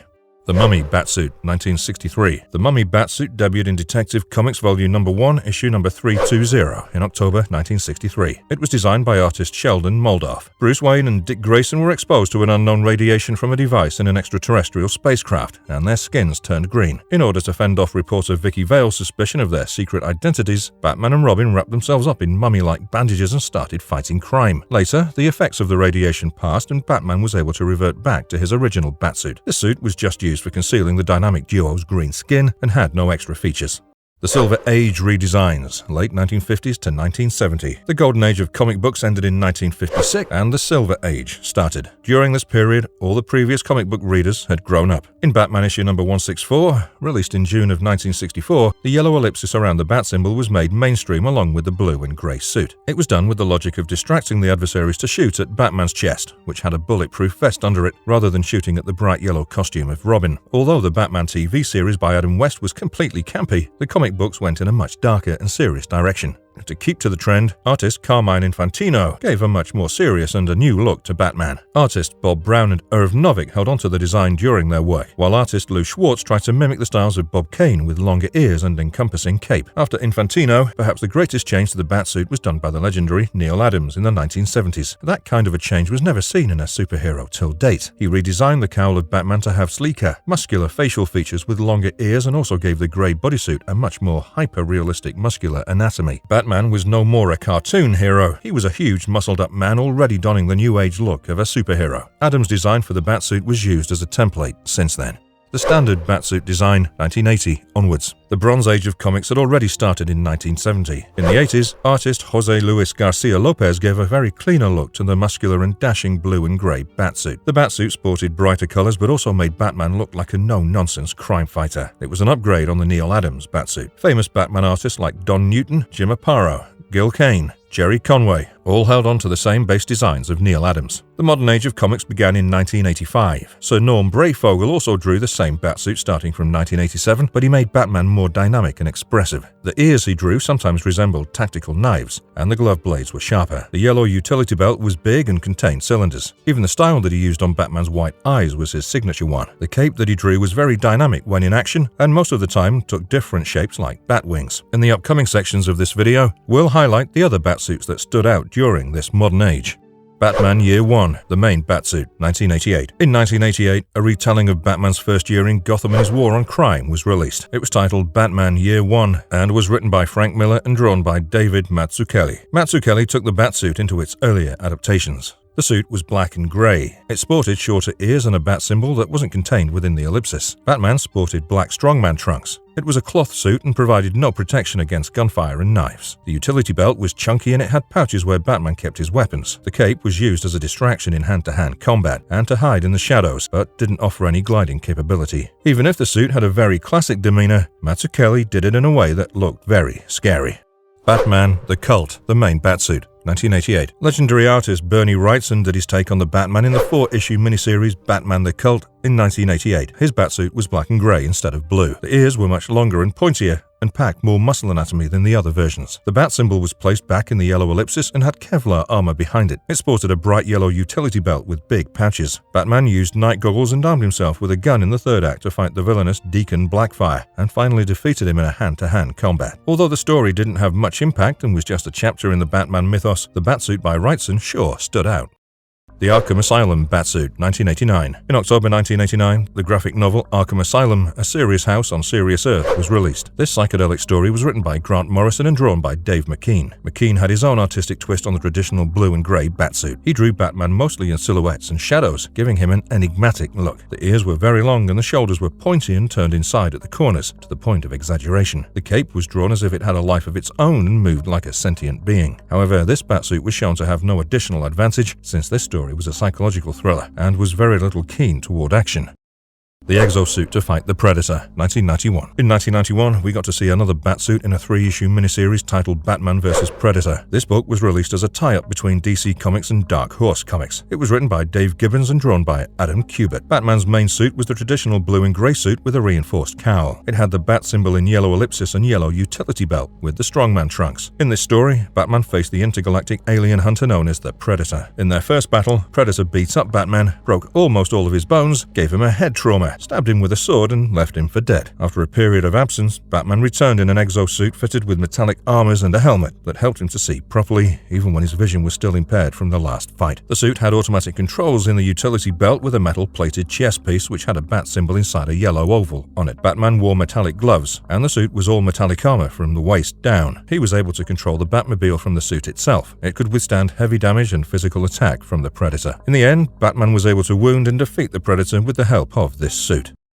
Jean-Paul Valley's AZ Batsuit, 1993 to 1994. When Bane broke Bruce Wayne's back and rendered him paraplegic from waist down during the Nightfall arc, he approached Jean-Paul Valley, aka Azrael, to take up the mantle of the Bat. Jean-Paul accepted the offer and became the new Batman of Gotham, while Bruce searched for a cure. During Nightfall, Who Rules the Night arc, Jean-Paul first upgraded the gloves into the shape of sharp claws so that he was able to cling onto every surface. Then he slowly added onto the suit, completely changing it to fight Bane. He added gauntlets to the gloves, which shot grappling ropes across large distances. He built a new cape that helped him swerve in mid-air and change direction while gliding. He donned golden armor on his shoulder, much like the original Azrael suit. The shoulder blades were raised and hardened. He wore a full-face reinforced cowl with red eyes. He was able to beat up Bane badly while wearing this suit and left him to be picked up by GCPD. But slowly he became violent as his brainwashing program for Azrael kicked in over the course of his crime fighting. During Knight's Quest, the Crusade arc, he added 2,000 bat shurikens to his suit. The shuriken magazines originated from behind his shoulder blades and were fitted to his glove. The gauntlets had an inbuilt laser target system, helping Jean-Paul to throw automated rounds of shurikens at his adversaries. He redesigned his cape into a sharp spline design that were individual pieces attached to his suit. He wore a helmet in place of a cowl. It had a red visor and a huge neck support. The suit was bulletproof, fireproof, and could withstand attack from any sharp object. He further went ahead and added a giant flamethrower to his suit, in the image of Azrael, the Avenging Angel. During the Knight's End arc, Bruce Wayne came back and tricked Jean-Paul to abandon his costume by making him chase through a narrow cave. When Jean-Paul relinquished the entire Batsuit, he realized his mistake and gave the mantle back to Bruce. Batman's Troika Batsuit, 1995. After Bruce Wayne returned to Knight's End, he immediately didn't become Batman. During the Batman Prodigal arc, he left his mantle with Dick Grayson and went ahead on some unfinished business. Dick wore the traditional blue and grey costume of Bruce. Then Bruce came back during the Batman Troika arc and took over the mantle of the Bat at the end of the arc, along with a new Batsuit. In this incarnation, the Batsuit was made completely of Nomex and Kevlar. It was completely black instead of the black and grey. The cowl and the cape gave off muted blue highlights when shown in a lighted up environment. The gloves were shown to have claws in the issues where Kelly Jones drew it. The bat symbol was contained in the yellow ellipsis. The utility belt was golden yellow and had metal pouches. The glove blades were longer and sharper, and these fin-like blades were also incorporated in the boots. There was no strongman underwear. Batman drove a state-of-the-art Batmobile and fought the Russian Trinity. Batman The Long Halloween Batsuit, 1996 to 1997. Batman The Long Halloween is a 13-issue American comic book limited series written by Jeff Loeb with art by Tim Sale. Tim Sale's signature way of drawing the Batsuit was very unique to his style, which he held onto in every story that he drew in and out of main Batman continuity. The suit was blue and grey with huge muscle anatomy. The ear and glove blades were pointy and the cape was encompassing. The bat symbol wasn't placed within the yellow ellipsis. Batman wore his strongman trunks in the story. The utility belt was yellow and had big pouches to house gadgets and weapons. This wasn't a tactical suit and served mainly in intimidation, and Batman usually fought hand-to-hand in combat. Pre-No Man's Land era Batsuits, 1996 to 2000. In 1996, Batman Contagion arc was released, where the Bat family fought in containing the lethal outbreak of Ebola Gulf A virus. In this arc, Batman wore the black suit with blue highlights from Troika, but the leg blades were abandoned to give it a much cleaner look. The sequel, Batman Legacy, was also released in 1996, where the Bat family searched the world for a cure of the Ebola Gulf A virus. In this installment, Batman went back to the blue and grey Batsuit with short ears, without the strongman trunks. The follow-up to the Legacy arc led to Batman Cataclysm in 1998, where Gotham was demolished in a 7.6 earthquake and the Bat family tried to save Gotham and its people. Here, Batman wore the black Batsuit with blue highlights from the Contagion arc. During the follow-up to Cataclysm, the Aftershock and the Batman Road to No Man's Land arc starting in 1999, Batman continued wearing the black Batsuit. Then, from 1999 to 2000, the saga titled Batman No Man's Land ran to all Batman titles, where Gotham was declared a no man's land and was ridden with crime, and the Bat family was trying to help people survive. In this year-long arc, Batman's costume interchanges from the black Troika costume to the black and grey costume to sometimes the blue and grey costume, depending on the freedom of the artist. 1 Million Batsuit, 1998. The 1 Million Batsuit debuted in JLA number 23. It was created by Grant Morrison and Val Simics. The 1 Million Batsuit had a remarkable resemblance to the original Batsuit, but it outclassed its predecessor by a considerable margin. The suit featured various advanced capabilities, including camouflage, night vision, a fire-resistant cape, a reinforced skeleton, gliding wings, collapsible armor, and a vast internal hard drive. The hard drive had a storage capacity of over 10 times greater than that of the modern Bat computer. The suit also had the ability to wirelessly connect with the Bat computer, allowing it to expand its storage capacity further. Additionally, the suit had a unique ability to absorb electrical energy and project holograms. Batman Hush Batsuit, 2002. The Batman Hush storyline was published by DC Comics and ran from Batman issue 608 to 619. It was written by Jeff Loeb and drawn by fan favorite Jim Lee. Jim Lee brought back the blue and grey costume and the strongman trunks. The suit was packed with muscle anatomy. The cowl was reinforced and could electrocute or gas anyone who tried to open it. The cowl lenses were fitted with the tech to provide a bio on the criminals that Batman looked at, and it was connected directly to the main Bat computer in the Batcave. The cape helped Batman to glide over long distances. The Bat symbol was placed on the chest without the yellow oval. The yellow utility belt had big pouches where Batman housed all kinds of gadgets and weapons, including a kryptonite ring to subdue a mind-controlled Superman. His gloves were plated with Kevlar that could withstand serious damage as he used them to punch Superman. This suit was highly advanced and perhaps one of the best suits to appear in the comic books. Trinity Armor, 2003. This Batsuit debuted in the story Batman, Superman, Wonder Woman, Trinity, written and drawn by Matt Wagner. In this story, Batman used this armor to battle against Bizarro. The Trinity Armor was like his other mech armors, providing him with enhanced strength and speed and shielding him partially from Bizarro's attacks. Despite this, Bizarro still inflicted significant damage, causing Batman to gasp for air until Wonder Woman intervened and removed the armor. The armor was also equipped with various gadgets such as titanium electrified net, miniature grenades, and solar lasers mounted on the gloves to increase the force of Batman's attacks. Although these gadgets were not enough to defeat Bizarro, they did manage to divert his attention until Superman arrived on the scene. Batman's Under the Red Hood Batsuit, 2005. In the Batman Under the Red Hood arc, the original Jason Todd came back from the dead by the effects of Superboy's reality punching. He came back to wreak havoc on Gotham and teach Batman a lesson. In this arc, drawn by multiple artists, we get to see the black and grey Batsuit, with the Bat symbol placed on the chest without the yellow oval. The suit was protected with Kevlar, but was susceptible to a knife fight and could be cut and torn at the seams. The boots were reinforced to protect from the impact of a fall from a tall building. The strongman trunks were present, and the yellow utility belt had big pouches to house batarangs and other weapons. Justice, Thanagarian Armor, 2005 to 2007. Justice is a 12-issue miniseries written by Alex Ross and Jim Krueger and drawn by Alex Ross. In this arc, we get to see Batman don a red and black shiny Thanagarian armor. Although the armor was capable of withstanding punches from Superman, its primary purpose was to engage in combat with the toughest supervillains in the world, many of whom appeared in the Justice miniseries. The Justice armor was outfitted with wings and a propulsion system that enabled Batman to fly, putting him on equal footing with the rest of the Justice League. The main jewel of this armor was actually its face-covered helmet, which protected Batman from the mind-controlling powers of Brainiac. The Green Lantern Batsuit, 2006. In the issue Green Lantern number 9 in 2006, after Hal Jordan came back from the dead, he lent Batman his Green Lantern ring so that he could use it to channel his willpower and overcome his greatest fear. It was the fear of losing his parents, the fear of not being able to help the needy, the fear of not being capable enough, the fear of not protecting an innocent child from a fate such as his. When Batman wore the ring, his Batsuit immediately changed into an amalgam of his costume and the Green Lantern suit. He projected his Bat symbol on the chest with the green aura, and also projected ejected multiple bats with solid green light. However, when he conjured his parents, he realized that he was not ready and gave the ring back to Jordan.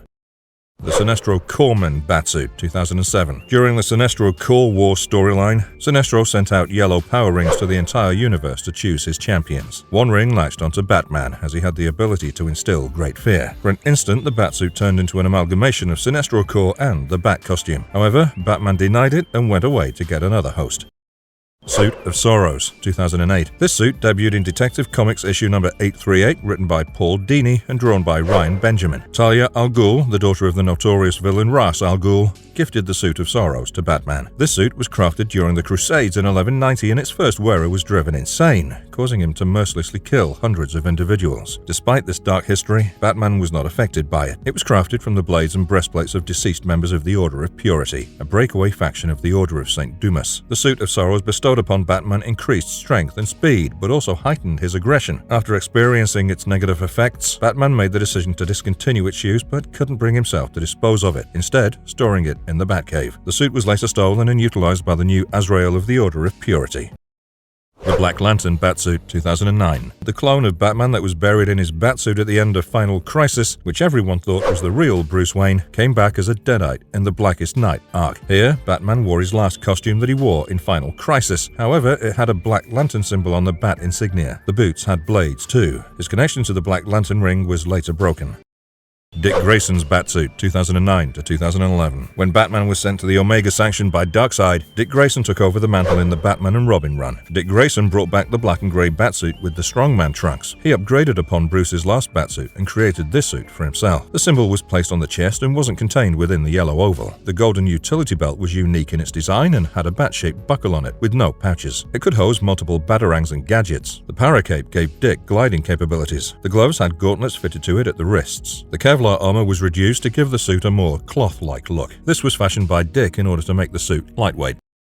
The White Lantern Batsuit, 2010. During the Brightest Day arc, Deadman went in search of the champion of the Earth as prophesied by the White Lantern ring in his possession. When he met Batman, he let the ring pass onto Batman's fingers and make him a White Lantern. His Batsuit instantly became silvery white with a White Lantern insignia on the chest. The ring relinquished its hold when it realized Batman is not that champion. However, putting on the ring brought back Batman's memories that Maxwell Lord had deleted from his mind, and he set out to alert the League that Lord had brainwashed them.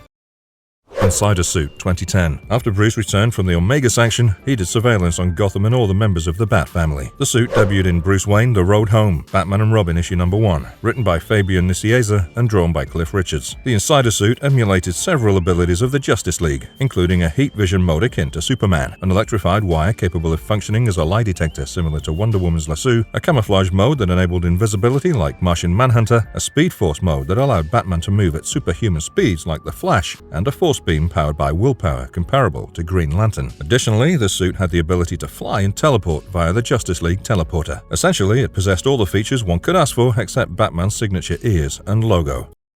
Flashpoint, Thomas Wayne Batsuit, 2011. In 2011, The Flash created the alternate reality of Flashpoint by traveling back in time and trying to save his mother from being murdered by the Reverse Flash. In this reality, Bruce was killed by Joe Chill. His father Thomas became Batman. The Batsuit that he wore was black and grey with the bat symbol placed within a red circle. The cowl had red eyes. The shoulder had spikes and the cape helped him glide. The red utility belt had big pouches to house the weapons like Scarecrow's fear toxin and Ivy's poisonous toxins. There were 2 holsters to hold guns which Thomas used to kill the villains he faced. He also used Wonder Woman's Amazonian sword to kill the Reverse Flash.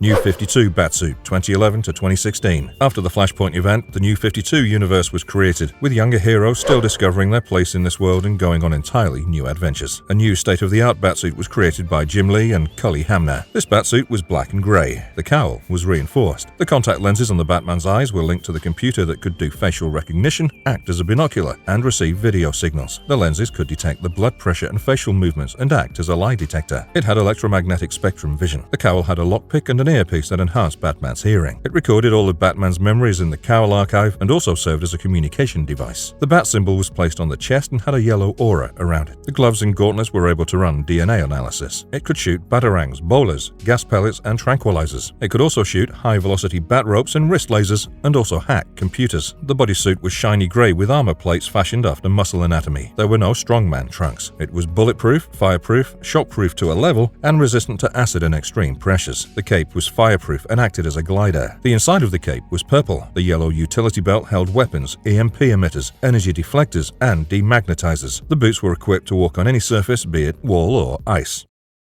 The second Batwing suit, 2011. The second Batwing suit debuted in the story Batwing vs. 2.0 Welcome to the Family in Batwing issue number 20. This suit, which was built by Lucius Fox and worn by Lucius Fox, had a full faceplate, retractable cape, and an interior skin that monitored vital signs and administered medical repair capabilities. The suit's invisibility-like mechanism, which operated through holographic sensors, allowed the user to blend in with their surroundings, providing advantage in stealth operations. The suit's detective vision, a specialized infrared sensor, enabling the user to highlight targets inside buildings from outside visual range. The suit could project holograms, had enhanced strength, and included gyroscopic assist, a terrain map, shock charges, and anti-personnel plates. Lucius Fox's upgrades enabled the suit to be remotely attached in pieces, and its ability to pinpoint and neutralize electrical signals, including bioelectrical fields used as defense by opponents, added an extra layer of defense to the user. The suit's larger arsenal, including 2 hip-mounted voice-activated ventilators and nanobots that could cure a variety of ailments, provided additional capabilities to the user.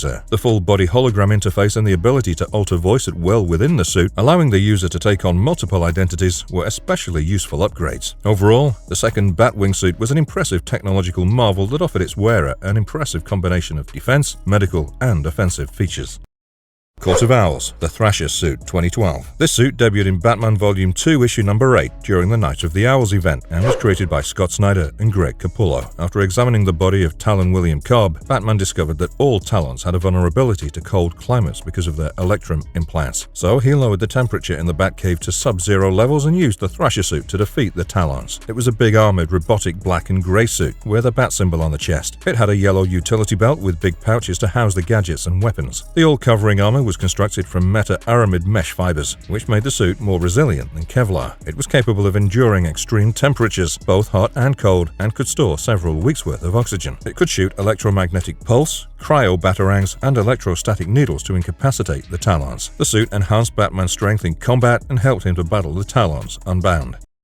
Augmentation Suit, 2012. The suit debuted in Batman and Robin issue number 12 and was created by Peter Tomasi and Patrick Gleason. Batman used this new equipped augmentation suit, which he controlled through the Batmobile, to prevent the villain Terminus from achieving his evil goal. Terminus was himself wearing a power suit that gave him superhuman powers and strength, but Batman's strength was also enhanced in this suit and he fought toe-to-toe with Terminus. This suit also gave Batman the ability to fly, and he was able to stop a nuclear missile from destroying Gotham.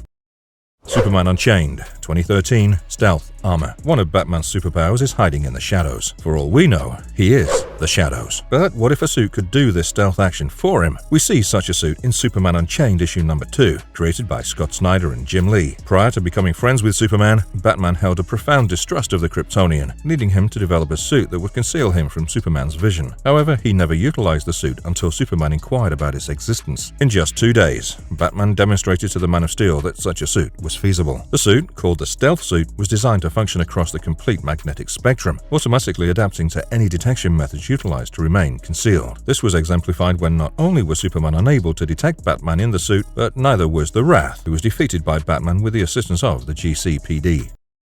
Batman Incorporated, 2013, Man-Bat Armor. This suit debuted in Batman Incorporated issue number 12 and was created by Grant Morrison and Chris Burnham. In this issue, Batman found himself facing Talia al Ghul, along with an army of ninjas who had been transformed into half-human, half-bat monsters. In addition, Talia had an inhuman clone monster with the power and will to destroy Batman. To prepare for the battle, Batman went to extreme lengths by injecting himself with the Man-Bat serum and turned into a half-bat creature. When the fight began, Batman donned the previously mentioned suit of sorrows to make himself stronger and faster. The suit was modified with a jetpack for flight and extending metal arms that not only provided strength but could also deliver a powerful electric shock into the ground. Moreover, the suit had a negative refractive index feature that allowed Batman to turn invisible, turning him into a monster to fight other monsters. Hellbat Armor, 2014. What wouldn't a father do to protect his child? Well, Batman wore a suit in Batman and Robin issue number 33, written by Peter Tomasi and drawn by Patrick Gleason. Due to Batman's lack of superpowers, the Justice League collaborated to create the Hellbat Armor to protect him. This ultimate weapon was formed by Superman in the heart of a sun and forged by Wonder Woman in Olympus, then assembled by Cyborg. Green Lantern contributed a shape-changing cape, while the Flash and Aquaman tempered the armor under extreme conditions. Equipped with the Hellbat Armor, Batman gained increased speed, speed, strength, and durability, as well as several other abilities. The shape-changing cape allowed him to fly and control tendrils in various shapes, and the armor also featured a photonic cloak to make him invisible. However, the Hellbat's biggest drawback was its ability to drain the wearer's metabolism, which could be lethal if worn too long. Despite this danger, Batman used the armor to retrieve his son's body from Apocalypse, demonstrating his willingness to pay the ultimate price. Super Heavy Project Batman Armor 2015. Powers Tech developed the Rookie, a robotic mech batsuit also known as the Super Heavy batsuit. It was commissioned by the GCPD following Batman's supposed demise and utilized by Jim Gordon, the former commissioner turned Batman. This suit debuted in Batman issue number 41 and was created by Scott Snyder and Greg Capullo. This robotic black and blue armor suit offered digital camouflage and cloaking and could turn invisible. It had thermal imaging and anti-gravity magnetic boots. It had an inbuilt automatic defibrillator. The armored cape acted as a shield against bombs. It had rocket thrust boots that helped it to leap over long distances. The boots also had magnetic grips to attach themselves to any surface. It had inbuilt tear gas and smoke pulse cannon, a voice modifier, and decibel defense. The suit could fire batarangs and EMP pulse. It had enhanced strength to fight with any opponent. Zero Year Secret City 2013. Zero Year was a year-long comic book crossover event that was published by DC Comics, which was written by Scott Snyder and James Tynion IV, with artwork by Greg Capullo, Danny Miki, and Raphael Albuquerque. In the first arc, Secret City, the readers were introduced to Batman's first costume. This was an upgrade on the Golden Age suit. It was blue and grey with purple short gloves and longer ears on the cowl. The suit was Kevlar padded all over, which was visible in the shoulders, arms, elbows, latissimus, legs, and knees. The inner cape was purple and the bat symbol on the chest was small without a yellow oval. The cape gave Batman gliding and maneuvering capabilities. The cowl had an inbuilt communication device. The utility belt was yellow with big pouches and housed multiple batarangs, smoke pellets, bat ropes, and a grappling gun. This suit was destroyed at the end of the second arc titled Dark City. Zero Year Savage City 2014. In the final arc, Savage City, the readers were introduced to a much basic version of the Dark City batsuit. Batman wore what was left of the destroyed batsuit in Dark City. The cowl was intact, but the cape was gone. The grey suit's arms were torn off. Batman carried ropes, grappling guns, knives, pouches, and other survival kits tied with belts over his body. He still wore his purple gloves. The bat symbol from the grey suit was missing. Batman changed his suit by using a Kevlar suit and painted the bat symbol on it. He incorporated new purple gloves. He still carried a survival kit with himself attached by multiple belts. A very basic utility belt was also incorporated with big pouches and smoke grenades. It housed knives and lighters as well. The utility backpack housed a spatula and a crossbow. At the end of this arc, Batman suited himself into the Kevlar version of the new 52 suit.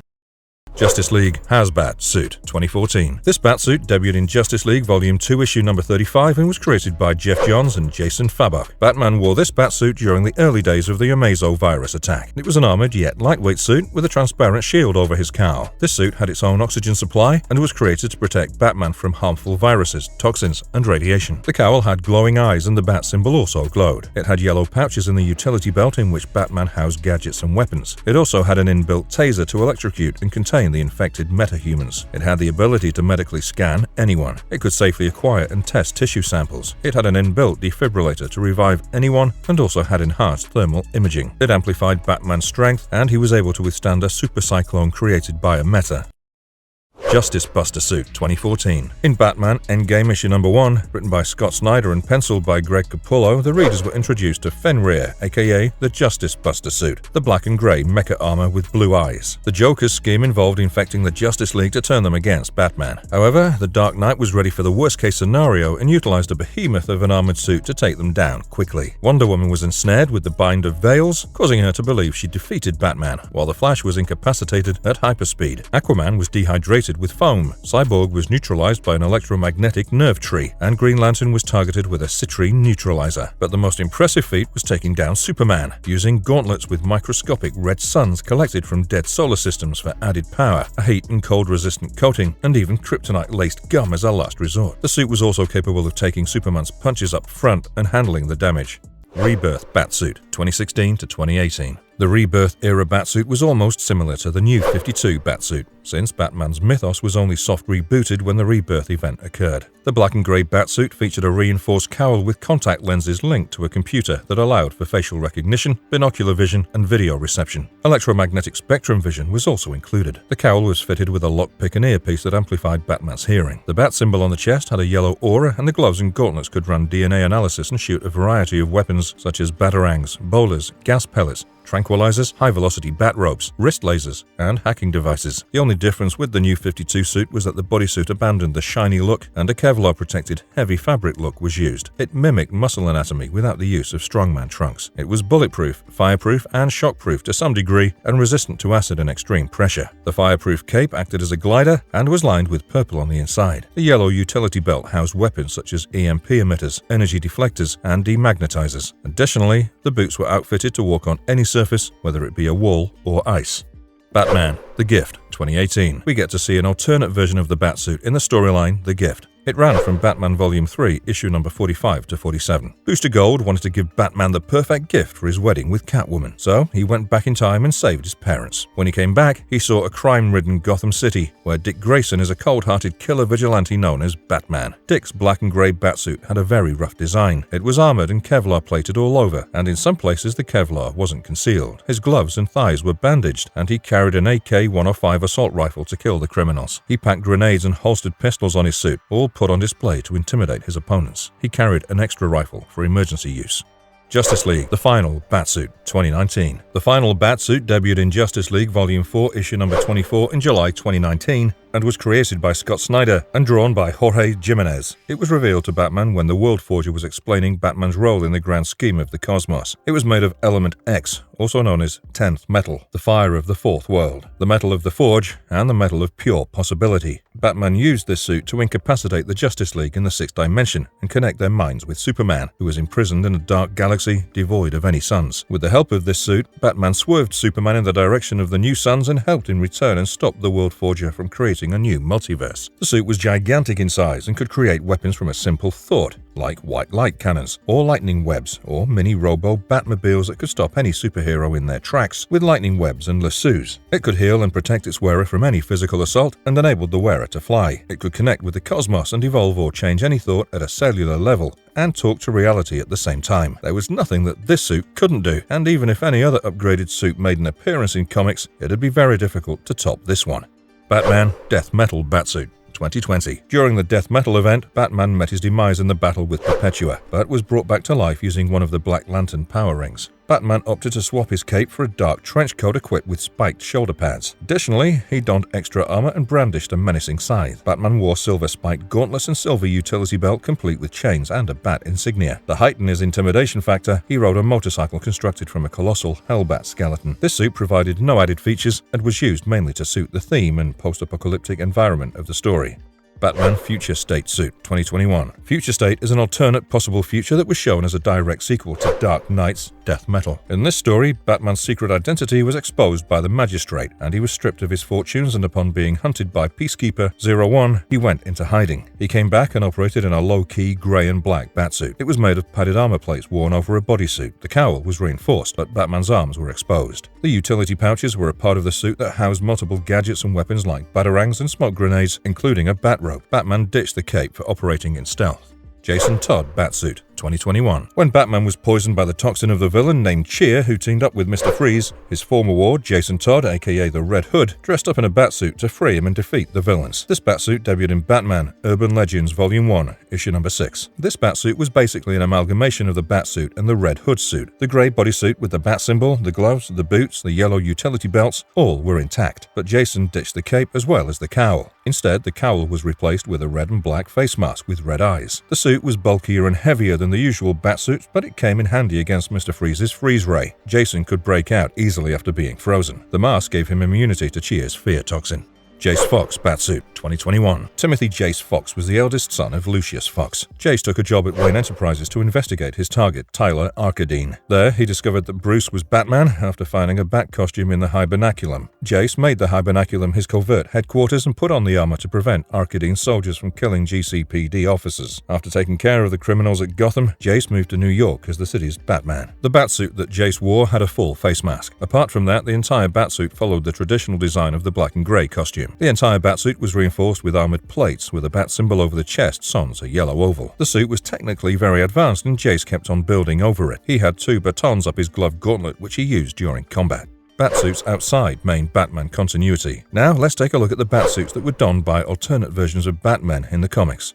The Dark Knight Returns, the main Batsuit, 1986. Writer-artist Frank Miller created a new suit for this standalone for his 4-issue miniseries titled Batman, The Dark Knight Returns in 1986. It's unclear if in this reality Batman only had one main Batsuit. However, the Batsuit in which he returns to crime fighter after 10 years had the standard design of blue and grey with black highlights. But it was the way that Miller drew Batman that this look became an ugly, beautiful, rugged, and a famous incarnation. It was drawn in very rough outlines while maintaining body anatomy, which was sometimes exaggerated. Batman was shown to be a hugely built man, and in the Batsuit he was even more scary. The bat symbol in the yellow ellipsis was to detract any shooter to target Batman's chest rather than any innocents. The yellow utility belt was chunky and had big pouches that contained small batarangs, smoke pellets, bat ropes, and other weapons. The Dark Knight Returns, the Armored Batsuit, 1986. Batman wore another heavy-duty armored batsuit in Batman The Dark Knight Returns in order to fight Superman in the finale. The cowl was a greyish-black and the cape was blue. The entire suit had armor plates in the chest, hands, and legs area. The glove blades were shorter and sharper. The gloves had armored knuckles and the boots had spikes beneath it to cause some serious damage. Batman carried a gun that emitted a sonic pulse to stun Superman. The suit could be connected to an electric light post, through which Batman could absorb and pass electricity to electrocute Superman. This suit took a lot of damage in the story and was finally torn open by Superman. Batman, Gotham by Gaslight, the main Batsuit, 1989. Gotham by Gaslight was the first Elseworld story and was written by Brian Augustyn, drawn by Mike Mignola, and colored by P. Craig Russell. It was released in February 1989. The story was set in the 19th century and we got to see a very unique Batsuit design by Mike Mignola. It was fashioned in blue and grey, which sometimes looked black and grey as per the light in the environment. It had collars and a separate shoulder cover that gave the suit a trench coat-like look. The gloves were separate and didn't sport the blades. The bat symbol was placed over the entire pectoral region sans the yellow ellipsis. The utility belt was blocky with big pouches and had a place to attach the bat rope. This was a very primitive design, and Batman investigated and fought Jack the Ripper in this garb. It provided no tactical advantages and was also not armored.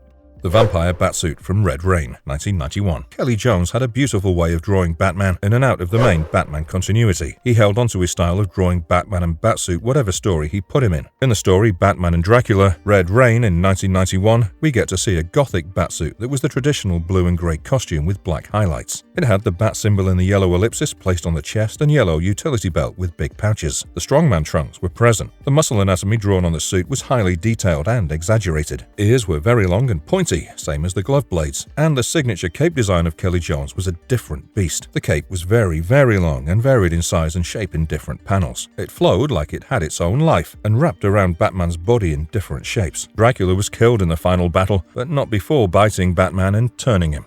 Batman, Holy Terror, 1991. Batman, Holy Terror was the first Elseworlds story to actually receive an Elseworlds logo. It was written by Alan Brennett and illustrated by the legendary Norm Breyfogle. Bruce Wayne was a godman by day and Batman by night, who fought off the Privy Council as they were doing inhuman experiments on metahumans. In this version, the Batsuit had a very unique and gothic design. The costume was a muted blue and grey. The ears looked like tactical knives. The bat symbol was laid over the chest and had a halo on its head that continued to Batman's neck like a priest's collar. The glove blades were sharper and different in shape. The utility belt was silvery white and had cylinders on it. The cape was very dynamic and sometimes shown to be raised sharply at the shoulders. Batman, the Blue, the Grey, and the Bat, 1993. In this Elseworld story, we see a Lone Ranger-ish avatar of Batman. The story was written by Elliot S. Maggin and Alan Weiss and drawn by Jose Luis Garcia Lopez. Abraham Lincoln summoned Lieutenant Colonel Bruce Wayne, aka the Batman, of the 13th Massachusetts Cavalry. He told Batman to travel to Nevada and secure millions worth of gold and silver, the greatest source of wealth for the generation for the forces in the Union. In this incarnation, Bruce wore a batsuit that was completely black with blue highlights, with the bat symbol done on his chest in white. The cowl was similar to the 1989 Batman movie and Batman's eyes could be seen, as the white eyes weren't used. The suit was a leather bodysuit. There was no utility belt. Instead, Batman wore a normal belt and a holster belt to carry pistols that he used against his adversaries. The gloves and the glove blades were intact, and he also carried a bat whip and rode his bat horse, Apocalypse. Batman Houdini, Devil's Workshop, 1993. This Elseworld story shows us a universe where Batman teamed up with the great escape artist Harry Houdini. This story was written by Howard Chaykin and John Francis Moore and illustrated by Mark Chiarello. This story is set up in Gotham in the early 20th century. Bruce Wayne was a rich elite who operated as the vigilante Batman at night. He teamed up with Harry Houdini to take down a mysterious group of vampires who were operating as Gotham's elites. The batsuit that he wore was a direct variant of the Gotham by Gaslight Noir batsuit. The cowl had long ears and white eyes. There was no cape. Instead, Instead, Batman wore a trench coat with collars, normal pants, and boots. The gloves were black and extended only to the wrists. There was a bat symbol placed on the chest. Superman, Speeding Bullets, 1993. This Elseworld story shows us what would have happened if Kal-El had become Batman. This story was written by J.M. DeMatteis and drawn by Eduardo Barreto. Kal-El, rocketed from the planet Krypton, crash-landed in Gotham. Thomas and Martha Wayne found his ship and adopted him, naming him Bruce. When Bruce grew up, he took up the mantle of Bat to protect Gotham. The Batsuit that he wore was a traditional blue and grey costume. Batman wore the strongman trunks. The Bat symbol was placed in a yellow diamond-shaped crest, just like Superman. The cowl covered his entire face and had white eyes, and the glove blades were longer. After battling Luthor and stopping him, Lois convinced Bruce that he had to turn into a symbol of hope rather than fear. Bruce took up a new moniker to protect the world, Superman. Batman, Leatherwing, 1994. This Elseworld story was published in Detective Comics Annual Issue No. 7 and was written by Chuck Dixon and illustrated by Enrique Alcatena. During the times of William's rule in England, Leatherwing was the most dreadful pirate on the seas, though benevolent and shared his bounties with the crown. In this incarnation, Batman wore a complete pirate outfit. The color scheme was black and gray. The cowl was a torn piece of mask that Batman tied behind his head, with black twisted eyebrows drawn on it. He wore golden earrings. He also wore oversized grey shirts and black pants, along with pirate gloves and boots. He used a sword and wore a normal leather belt with a bat symbol on the buckle with pistols and knives tucked into it. Accompanied by his aide Alfredo and his crew, Leatherwing became the scourge of the seven seas and his ship, the Flying Fox.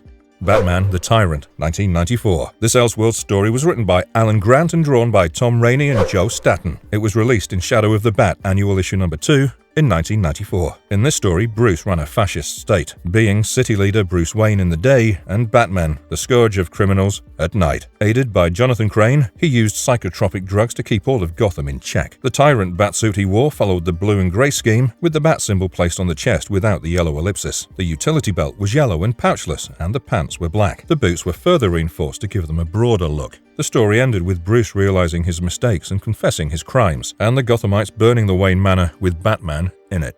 Batman in Darkest Night, 1994. This Elseworld story was written by Mike W. Barr and drawn by Jerry Bingham. On Earth 32, the dying Green Lantern, Abin Sur, contacted Bruce Wayne instead of Hal Jordan and gave him his Green Lantern ring, and Bruce became Earth's Green Lantern. The Batsuit in this story was a combination of Hal Jordan's Green Lantern costume and Batman's cape and cowl. The cape and cowl were a muted blue and the rest of the costume was green and grey. The cowl had no ears and had a green eye mask. There was a black Green Lantern symbol on the chest. The gloves were white. With the help of the Green Lantern ring, Batman could conjure any projection or weapons, so there was no need for a utility belt. He could also use force fields in order to deflect bullets or any other attacks. His power ring gave him the ability to fly like other lanterns. The Vampire Batsuit from Bloodstorm, 1994. Batman Bloodstorm was the Elseworld sequel to Red Rain. Kelly Jones continued as the artist in this story. Batman had already turned into a vampire and was fighting his bloodthirst. He wore the same costume from the prequel, but the yellow oval around the bat symbol was gone. He carried a belt of wooden stakes wrapped on it, along with an axe to behead other vampires. In the third act, Batman was shown to grow out vampire wings of his own, which came out of his shoulder blades and helped him fly. The cape remained similarly long and encompassing as the prequel.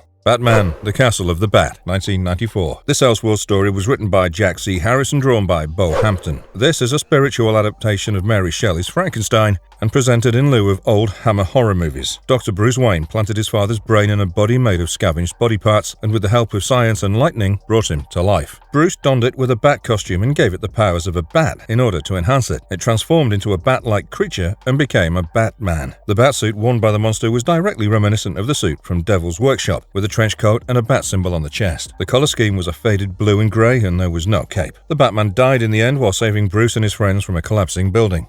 Batman, Citizen Wayne, 1994. This Elseworld story was written by Mark Waid and Brian Augustine and drawn by Joe Staton. In this story, Harvey Dent was the vigilante dubbed as Batman. The swashbuckling batsuit was completely black and had a golden mask over the cowl. There was no cape, instead leather extensions hanging from the arms that gave it a look of a wingsuit. The bat symbol on the chest and the utility belt were golden. Batman carried a gun as a weapon. Bruce Wayne wore a white Knight Sengoku suit to stop Harvey in the end, but both of them plummeted down from a gargoyle and met their demise. Batman, The Black Knight, 1994. This Elseworld story was released in Catwoman Annual Volume 2, Issue No. 1. It was written by Christopher Priest and drawn by Federico Cueva. The Batman in this story was actually Timon Vicker, the Black Knight, the son of the Emperor who commanded the Augustine Legion soldiers in his quest against the Selenites. The batsuit that he wore was fashioned after the armor of a knight. It had the blue and grey color scheme and had golden armor over the shoulders. The cowl had sharp ears and there were extensions down the cheek. The grey part of the suit was fitted with chainmail. He carried a sword, as a knight does. Batman, Brotherhood of Bat, 1995. This Elseworld story was written by Doug Munch and was written by an array of artists. Jim Aparo, Jim Baylant, Brett Blevins, Norm Brayfogle, Vincent Giordano, Tom Grummett, Mike Manley, and Graham Nolan. We saw multiple variant Batsuits in this story, the ones worn by the 10 Evil Batman as well as the Demon's Batsuit worn by Ra's al Ghul. However, the main Batsuit that was worn by Bruce's son Talent was the complete black costume without the strongman trunks, much like the Nomex suit from Batman Troika. The bat symbol was contained within the yellow oval and the suit had packed muscle anatomy. The utility belt was golden yellow and had cylinders and the shoulder blades were longer.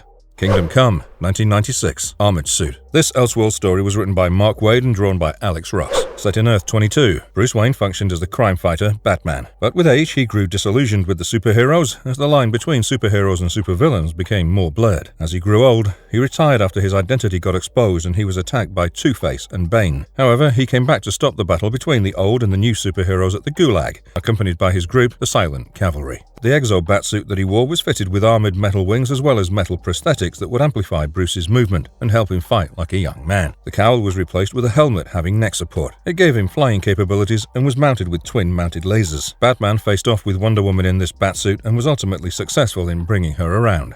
Batman, Dark Allegiances, 1996. This Elseworld story was written and drawn by Howard Chaykin. It was 1930 and a pre-World War II America. Bruce Wayne was posing as a futurist industrialist by day and fought corruption by night as Batman. Batman wore a black and red batsuit in this story. The cowl had short ears and was completely black along the cape. The bat symbol was a direct extension of the cowl over the muted red bodysuit. The utility belt was also a muted red with big pouches and the pants were completely black. The blue highlights were replaced with red highlights. There were no strongman trunks. The cape hardened into the shape of bat wings and gave Batman gliding capabilities over short distances. In the end, Batman upgraded the suit to fit the black and grey color scheme, however the design remained the same. Batman, Scar of the Bat, 1996. In our next Elseworld story, we get to see the Batman take on the famous gangster Al Capone. This story was written by Max Allan Collins and illustrated by Eduardo Barrito. This story is adapted from G-Man Elliot Ness's autobiography, The Untouchables. In this story, Prohibition agent Elliot Ness operated as the Batman and fought a war on crime to bring in Scarface Al Capone in 1928. The Batsuit that Ness wore had a blue and black look, from the cowl straight to the boots. Batman had his signature cowl on, where the eyes were sometimes visible and sometimes white eyes were used. Batman didn't have a cape and wore a long leather trench jacket buckled at the waist. He was dubbed the Batman when he started crippling Capone's man with a baseball bat, similar to Capone, who once killed his own thugs with a bat to teach them a lesson. Ness had no limitation to firearms and once used a Tommy gun in his arsenal to battle Capone's man. He was an expert hand-to-hand combatant and didn't use any gadgetry in the Batsuit to help him in his quest for justice.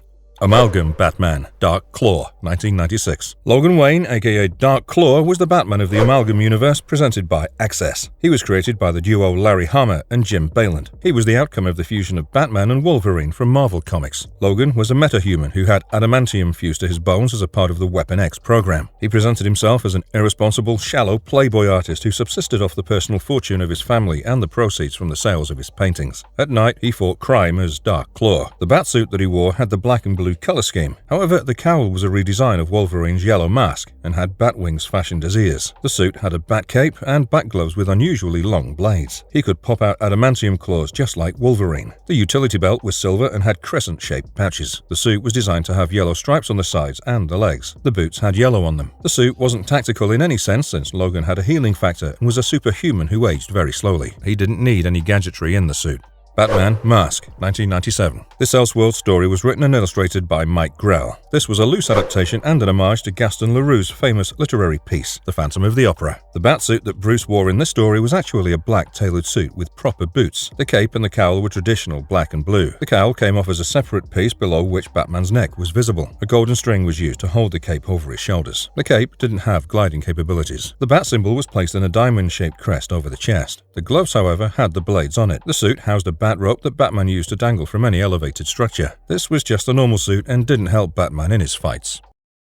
Batman, Dark Knight Dynasty, 1997. This Elseworlds graphic novel was written by Mike W. Barr and illustrated by Scott Hampton, Gary Frank, and Scott McDaniel. The first batsuit that was worn by the Templar Knight Joshua Wainwright had a bulky black armored helmet and sported a beard. It was set up with chainmail in the waist, hands, and legs area. He wore silver wristbands and a golden belt. He had the silver bat signia on his chest. The cape was still present and he wore a torn cloth around his waist buckled by a separate belt which held his sword. The second batsuit was worn by Brenner Wayne, a distant descendant of Bruce Wayne. It was was a very technologically advanced futuristic suit that had the blue and black color scheme. It had a golden helmet shaped like a bat and a golden utility belt and golden armor plates placed all over the suit.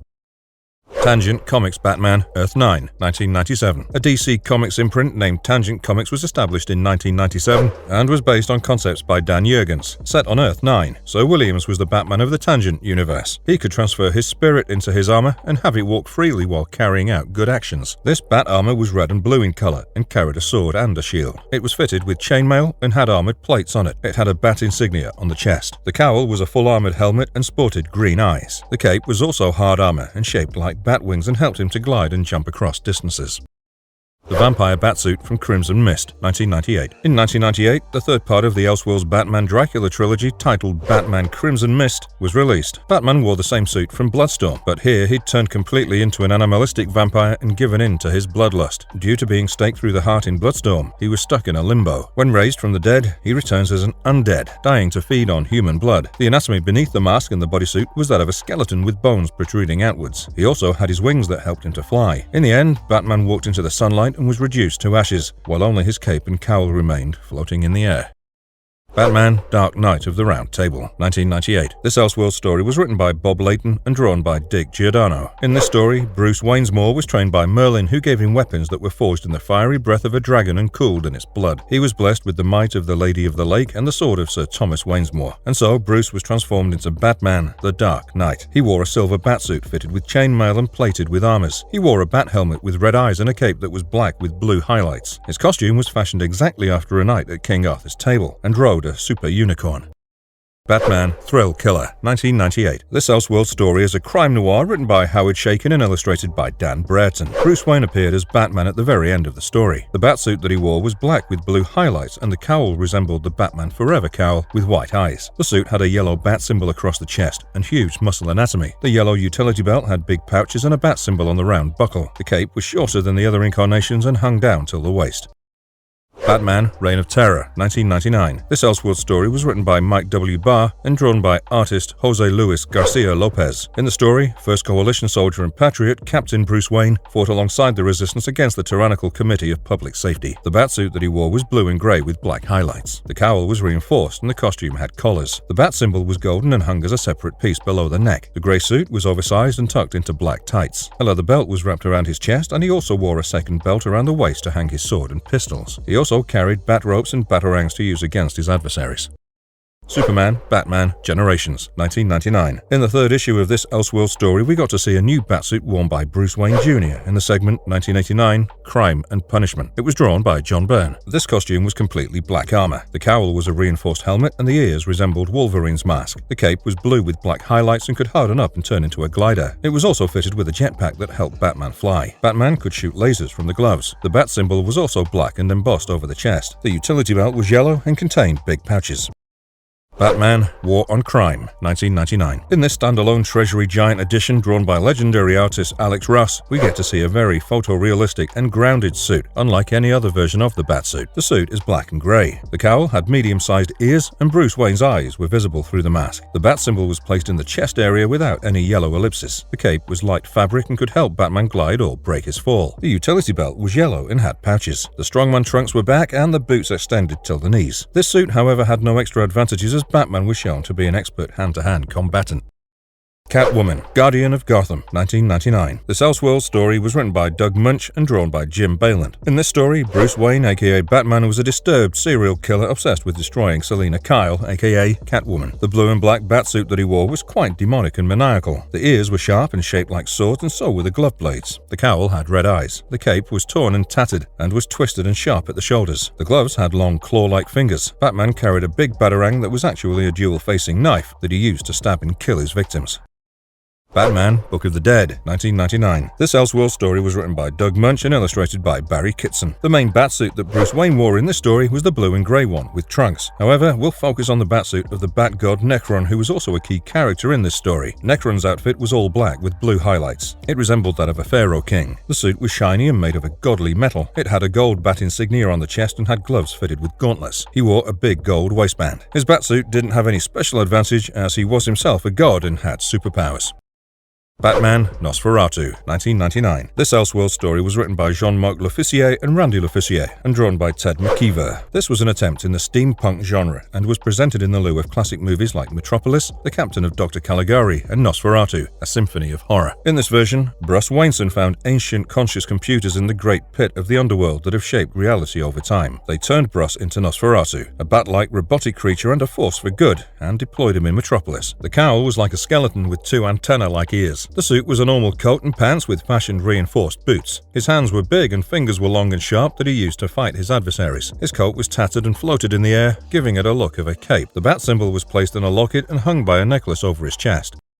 Batman, the Batman of Arkham, 2000. This Elseworld story was written by Alan Grant and drawn by Enrique Alcatena. The story is set in the year 1900 where Bruce Wayne ran the Arkham Asylum. He worked as a recognized psychiatrist by day and acted as the vigilante Batman at night, helping to pack the asylum cells. His therapies were comprehensive and empathetic, and he had a respectable success record with his patients. The Batsuit went back to the design of the first 1939 Batsuit from the main continuity, sans the purple color. The main color scheme was black and gray with a bat symbol on the chest without a yellow ellipsis. The cowl and ears were the same as the 1939 Batsuit. The utility belt was golden yellow with big pouches. Batman, The Doom That Came to Gotham, 2001. This Elseworld story was written by Mike Mignola and Richard Pace, with artwork by Troy Nixie. In the 1920s, explorer Bruce Wayne took up the mantle of Bat and set on a quest to defeat the Lovecraftian evil that he got a glimpse of in his childhood, which caused his parents to be murdered. The Batsuit that he wore was very gothic, which was blue and grey with black highlights. The cape wrapped around his neck, and the cowl was a cloth cowl. The bat symbol was bluish black and placed on the chest. Batman equipped himself with a pistol and the holy arrows from Oliver Queen in order to defeat the Lovecraftian evil from another dimension. Batman, The Golden Streets of Gotham, 2003. This Elseworld story was written by Jen Van Meter and drawn by Cliff Chiang and Tommy Lee Edwards. Having lost his parents in an industrial fire, Bruno Vanakow became the Batman and used to rob from the rich and give to the poor. Bruno wore a simple batsuit with grey pants, boots and black coat above it with a shoulder cover that hung downward, giving an illusion of a cape. His cowl was shaped after the head of a bat and he wore a white mask over the cowl. There wasn't much added advantage to this suit as it was an ordinary suit and not at all tactical. Superman, Red Sun, 2003. The Batman from Russia made his first appearance in Superman, Red Sun #1. He was created by Mark Miller and Dave Johnson. This Batman was from Earth 30, and his identity was never explored. He was shown as a little boy whose parents were gunned down by Stalin's forces. 20 years later, he grew up to be an anarchist and operated as Batman, sometimes also referred to as Batmankov. The batsuit he wore was very unique and different from the other batsuits. He wore a Ushanka trooper hat fashioned to look like the bat cowl. He wore a grey military suit and pants made of tough fabric that had blocky yellow pockets. The bat symbol wasn't placed inside a yellow oval. The utility belt was yellow and had big pouches and a holstered pistol. The suit has knee pads and military boots. The cape had a torn and tattered look. This version of Batman faced off Superman equipped with red sunlight that rendered Superman powerless, but committed suicide when he was cornered by Superman.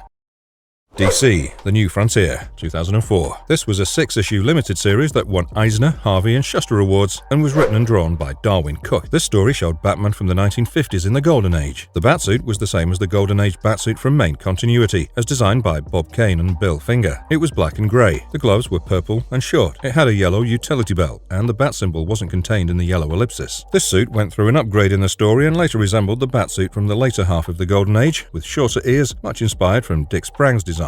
Batman, Earth 1, 2012. The Earth 1 imprint ran across all major DC titles encompassing Batman, Superman, Wonder Woman, Teen Titans, and Green Lantern. This universe showed us a much grounded and realistic take on all the superheroes in 2001. Batman, Earth 1 was written by Jeff Johns and drawn by Gary Frank. The first prototype batsuit that Bruce wore in this version was black and grey. The cowl wasn't reinforced and his eyes were visible. The cape didn't provide any gliding capabilities. The utility belt was black and had big pouches. Batman didn't wear any strongman trunks. The boots were simple laced boots. The bat symbol was small without a yellow ellipsis. The prototype bat grappling gun didn't function properly, which was later upgraded to a functioning version. The second suit that he wore was more reinforced than the previous one. The skin gap in the eye hole of the cowl was black, maybe due to the use of war paint. The cowl, gloves and boots were armored with Kevlar. The bat symbol was placed in the yellow oval. The utility belt was black and more stylish, and the buckle and pouches were bat-shaped. A good amount of muscle anatomy was present in the suit, and there were no strongman trunks. The final batsuit was an upgrade on the second one with a different bat symbol placed within a yellow diamond crest. The gloves were redesigned and Batman wore a yellow utility belt with metallic patches. Smallville, 2012, the main Batsuit. In the comics continuity of the famous Smallville series, we see 3 Batsuits in Season 11, titled Detective. The initial Batman costume was crafted from a combination of grey Kevlar or leather material, boasting black bands that stretched down the sides, along with sturdy gloves and boots. The suit was topped off with a distinctive wing-like cape and a bat helmet. The yellow utility belt and large bat symbol on the chest completed the ensemble, extending halfway across the armor on his shoulders. This costume served as a prototype for the more advanced armored version of the suit.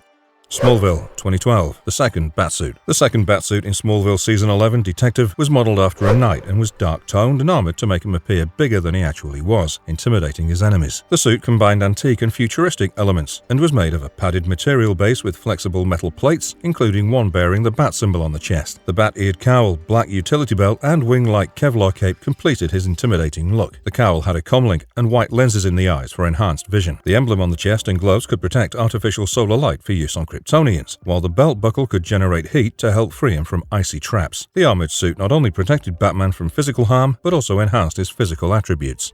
Smallville, 2012, the third Batsuit. Bruce Wayne designed a third armored Batsuit in Smallville Season 11, Detective, that was upgraded with thermal protection. This suit was specifically created to defeat Mr. Freeze, who had upgraded his own gear. It's fully enclosed, leaving no part of Batman's lower face exposed. This suit was seemingly powered armor, allowing Batman to match Freeze's enhancements. Batman White Knight, 2017. In 2017, writer-artist Sean Murphy created his own Batman universe under the black label imprint of DC. The Murphyverse Batsuit was black and grey and had a very stylized design. The cowl was reinforced and had short, sharp ears. The cape was attached to a collar and helped Batman to glide over short distances. The gloves were short and the glove blades were a part of the grey bodysuit that was packed with muscle anatomy. The blades were placed slightly below the elbow. The bat symbol was placed over the entire chest without a yellow oval and had a smoother design. The utility belt was a muted yellow and contained big pouches to house the batarangs and the batrobe. The leg suit was black and continued till the boots. Batman Damned, 2018. One cannot deny or skip the unique Batsuit design by artist Lee Bermejo. He's used his same consistent design over the books and covers that he has drawn till date. In this book, written by Brian Azrael and illustrated by Lee Bermejo, we saw a photorealistic and grounded military suit. The suit was black and grey. The reinforced cowl had facial features but appeared handmade and had a worn-out look. The cowl extended the shoulder pads till the chest, on which the bat symbol was placed. Batman's eyes were visible from the cowl. The gloves were more sturdy and glove blades appeared reinforced. The rest of the suit was Kevlar padded and was made of a lightweight fabric that helped Batman move freely while doing his acrobatics. The utility belt had big pouches and was packed with an array of gadgets and weapons. We see another Batsuit in the Batcave where fabrics designed as chainmail were shaped into muscle anatomy, giving a new look and extra protection to the suit. Batman Curse of the White Knight, 2019. In this sequel of Batman White Knight, Bruce Wayne wore the same Batsuit as the prequel. However, Jean-Paul Valley donned a new Azbat suit. The new Azbat armored suit transformed Azrael into a formidable threat. It boasted an intimidating hulking size, and the sharp claws and shoulder spikes, highlighted in purple and golden yellow with shoulder spikes, were reminiscent of the character's original costume in the DC universe. The suit's glowing red eyes added to its overall imposing appearance. The bat symbol was a glowing light placed on the chest and had its own unique design. The claws and sharp razor-like glove blades were still present. The cowl was a reinforced helmet, and Azbat was armed with a flaming sword and didn't hesitate to kill his opponents.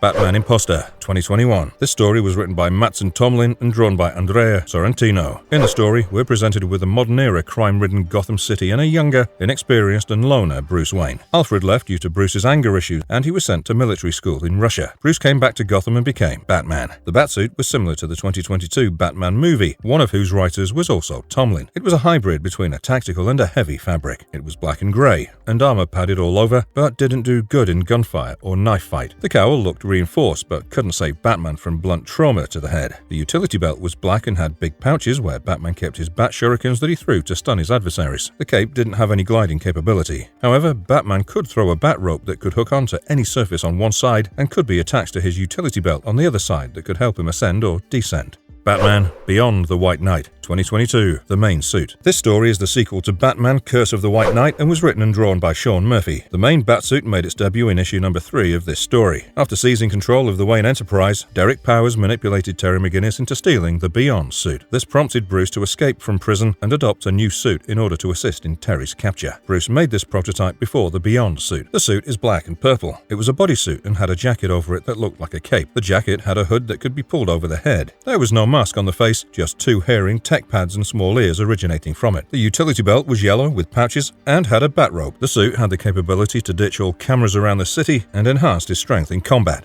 Batman Beyond the White Knight, 2022, the Beyond suit. We see a new version of the Batman Beyond suit in the Murphyverse in Beyond the White Knight, number 3. Terry McGinnis wore it in this story. It had the exact design as the Batman Beyond suit from the animation, with the artist's freedom to give it a few tweaks, like red bars on the latissimus area and the hands. It also had more details and added blades to the ankles and the spine behind the neck. It had jetpacks and wings that helped Terry fly. The fingers had claws for Terry to hang onto any surface. It had inbuilt comms and had all the advantages of the original suit from the animated series. Once he wore the suit, Terry gained super speed and super strength, and used it to beat the bejesus out of Duke and Bruce. This suit was deemed so dangerous that even Bruce was afraid to wear it. Dark Knights of Steel, 2021. This medieval batsuit debuted in Dark Knights of Steel issue number 1 in November 2021 and was created by Tom Taylor and Yasmin Putri. Prince Bruce was the bastard son of Jor-El and Queen Martha, who was King Thomas's wife. Bruce came to know of his Kryptonian bloodline and discovered his superpowers on the night Jor-El was killed. Batman wore a batsuit akin to a medieval knight with an armored helmet shaped as a bat cowl. Batman's eyes were visible from under the cowl. It was covered with armored plates all over to give Batman protection during a fight. The cape didn't help Batman to glide, but it sure helped in slowing down the fall whenever Batman leaped from any tall structure. His neck and shoulder armor piece extended to form the bat symbol on his chest. He didn't kill, but he carried a sword to subdue his enemies.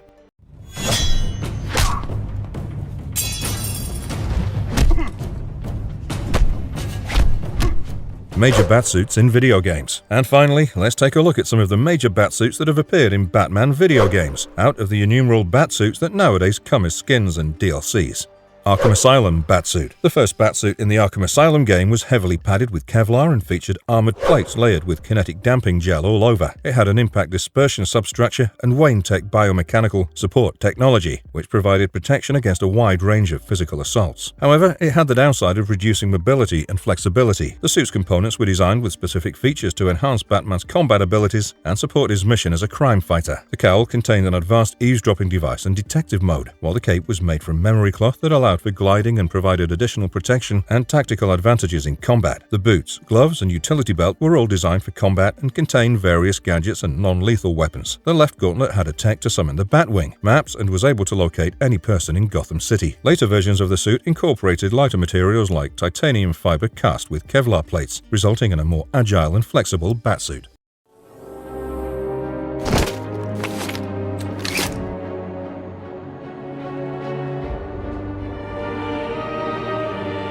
Arkham City Batsuit. The Batsuit in the Arkham City game featured a titanium fiber cast with Kevlar plates, but it wasn't as resistant to blunt trauma, which was apparent when Two-Face attacked Batman. The suit had a holographic screen projector in the right gauntlet that projected in black and white. The two major updates were the combat and the ballistic armor, which decreased damage during hand-to-hand fights and gunfire attacks. In Arkham City's Armored Edition for the Wii U, the Batsuit was replaced with the Battle Armored Tech Suit, aka BAT suit, a heavily armored and metallic variant. The Batsuit had kinetic dampeners that could store impact energy during combat and release it later on command. Activating the Bat mode increased Batman's strength, which raised concerns about excessive brutality. The suit's integrated display on the left gauntlet provided access to all functions, including the map, detective vision, sonar scan, selective detonation of explosive gel, and the cryptographic sequencer.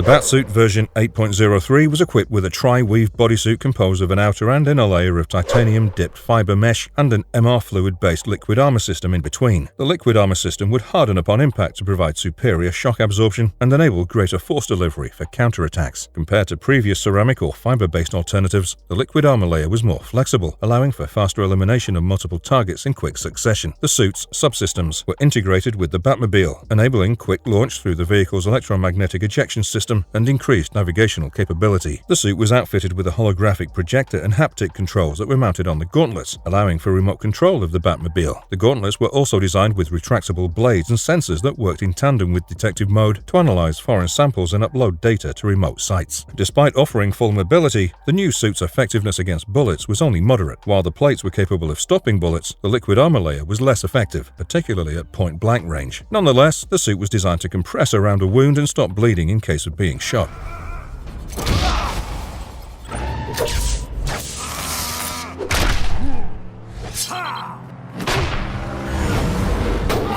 Batman suit in Injustice game series. The Injustice Batsuit, which had been designed with triple-weave Kevlar inlays and carbon nanotube fibers, provided protection against various physical and projectile attacks, even some magical ones. In addition to serving as durable body armor, the Batsuit had also housed a vast array of advanced weaponry created by the Dark Knight himself, including his trademark batarangs, shuriken-style throwing-bladed weapons in the shape of a bat symbol. To increase their impact, he had also used an explosive variant, a grappling gun for pulling and propelling himself and his enemies, various types of bombs, tasers and sonic devices to disable enemies and summon bats. Moreover, Batman had been able to call upon 3 mechanical bat devices that had hovered around him, capable of launching themselves at his enemies for offense or shielding and protecting him for defense. I agree. Marvelous verdict. That's all, my Bat Maniacs. While we were learning about all these Batsuits, many new versions were introduced. They're getting created while we talk about it. But rest assured, our Bat family at Marvelous Videos will gather all the new Batsuits across the metaverse and let you guys know of any new suits that Batman dons in order to save Gotham. Let us know your thoughts in the comments section. Keep liking, sharing, and subscribing. Until we meet again, same Bat time, same Bat channel.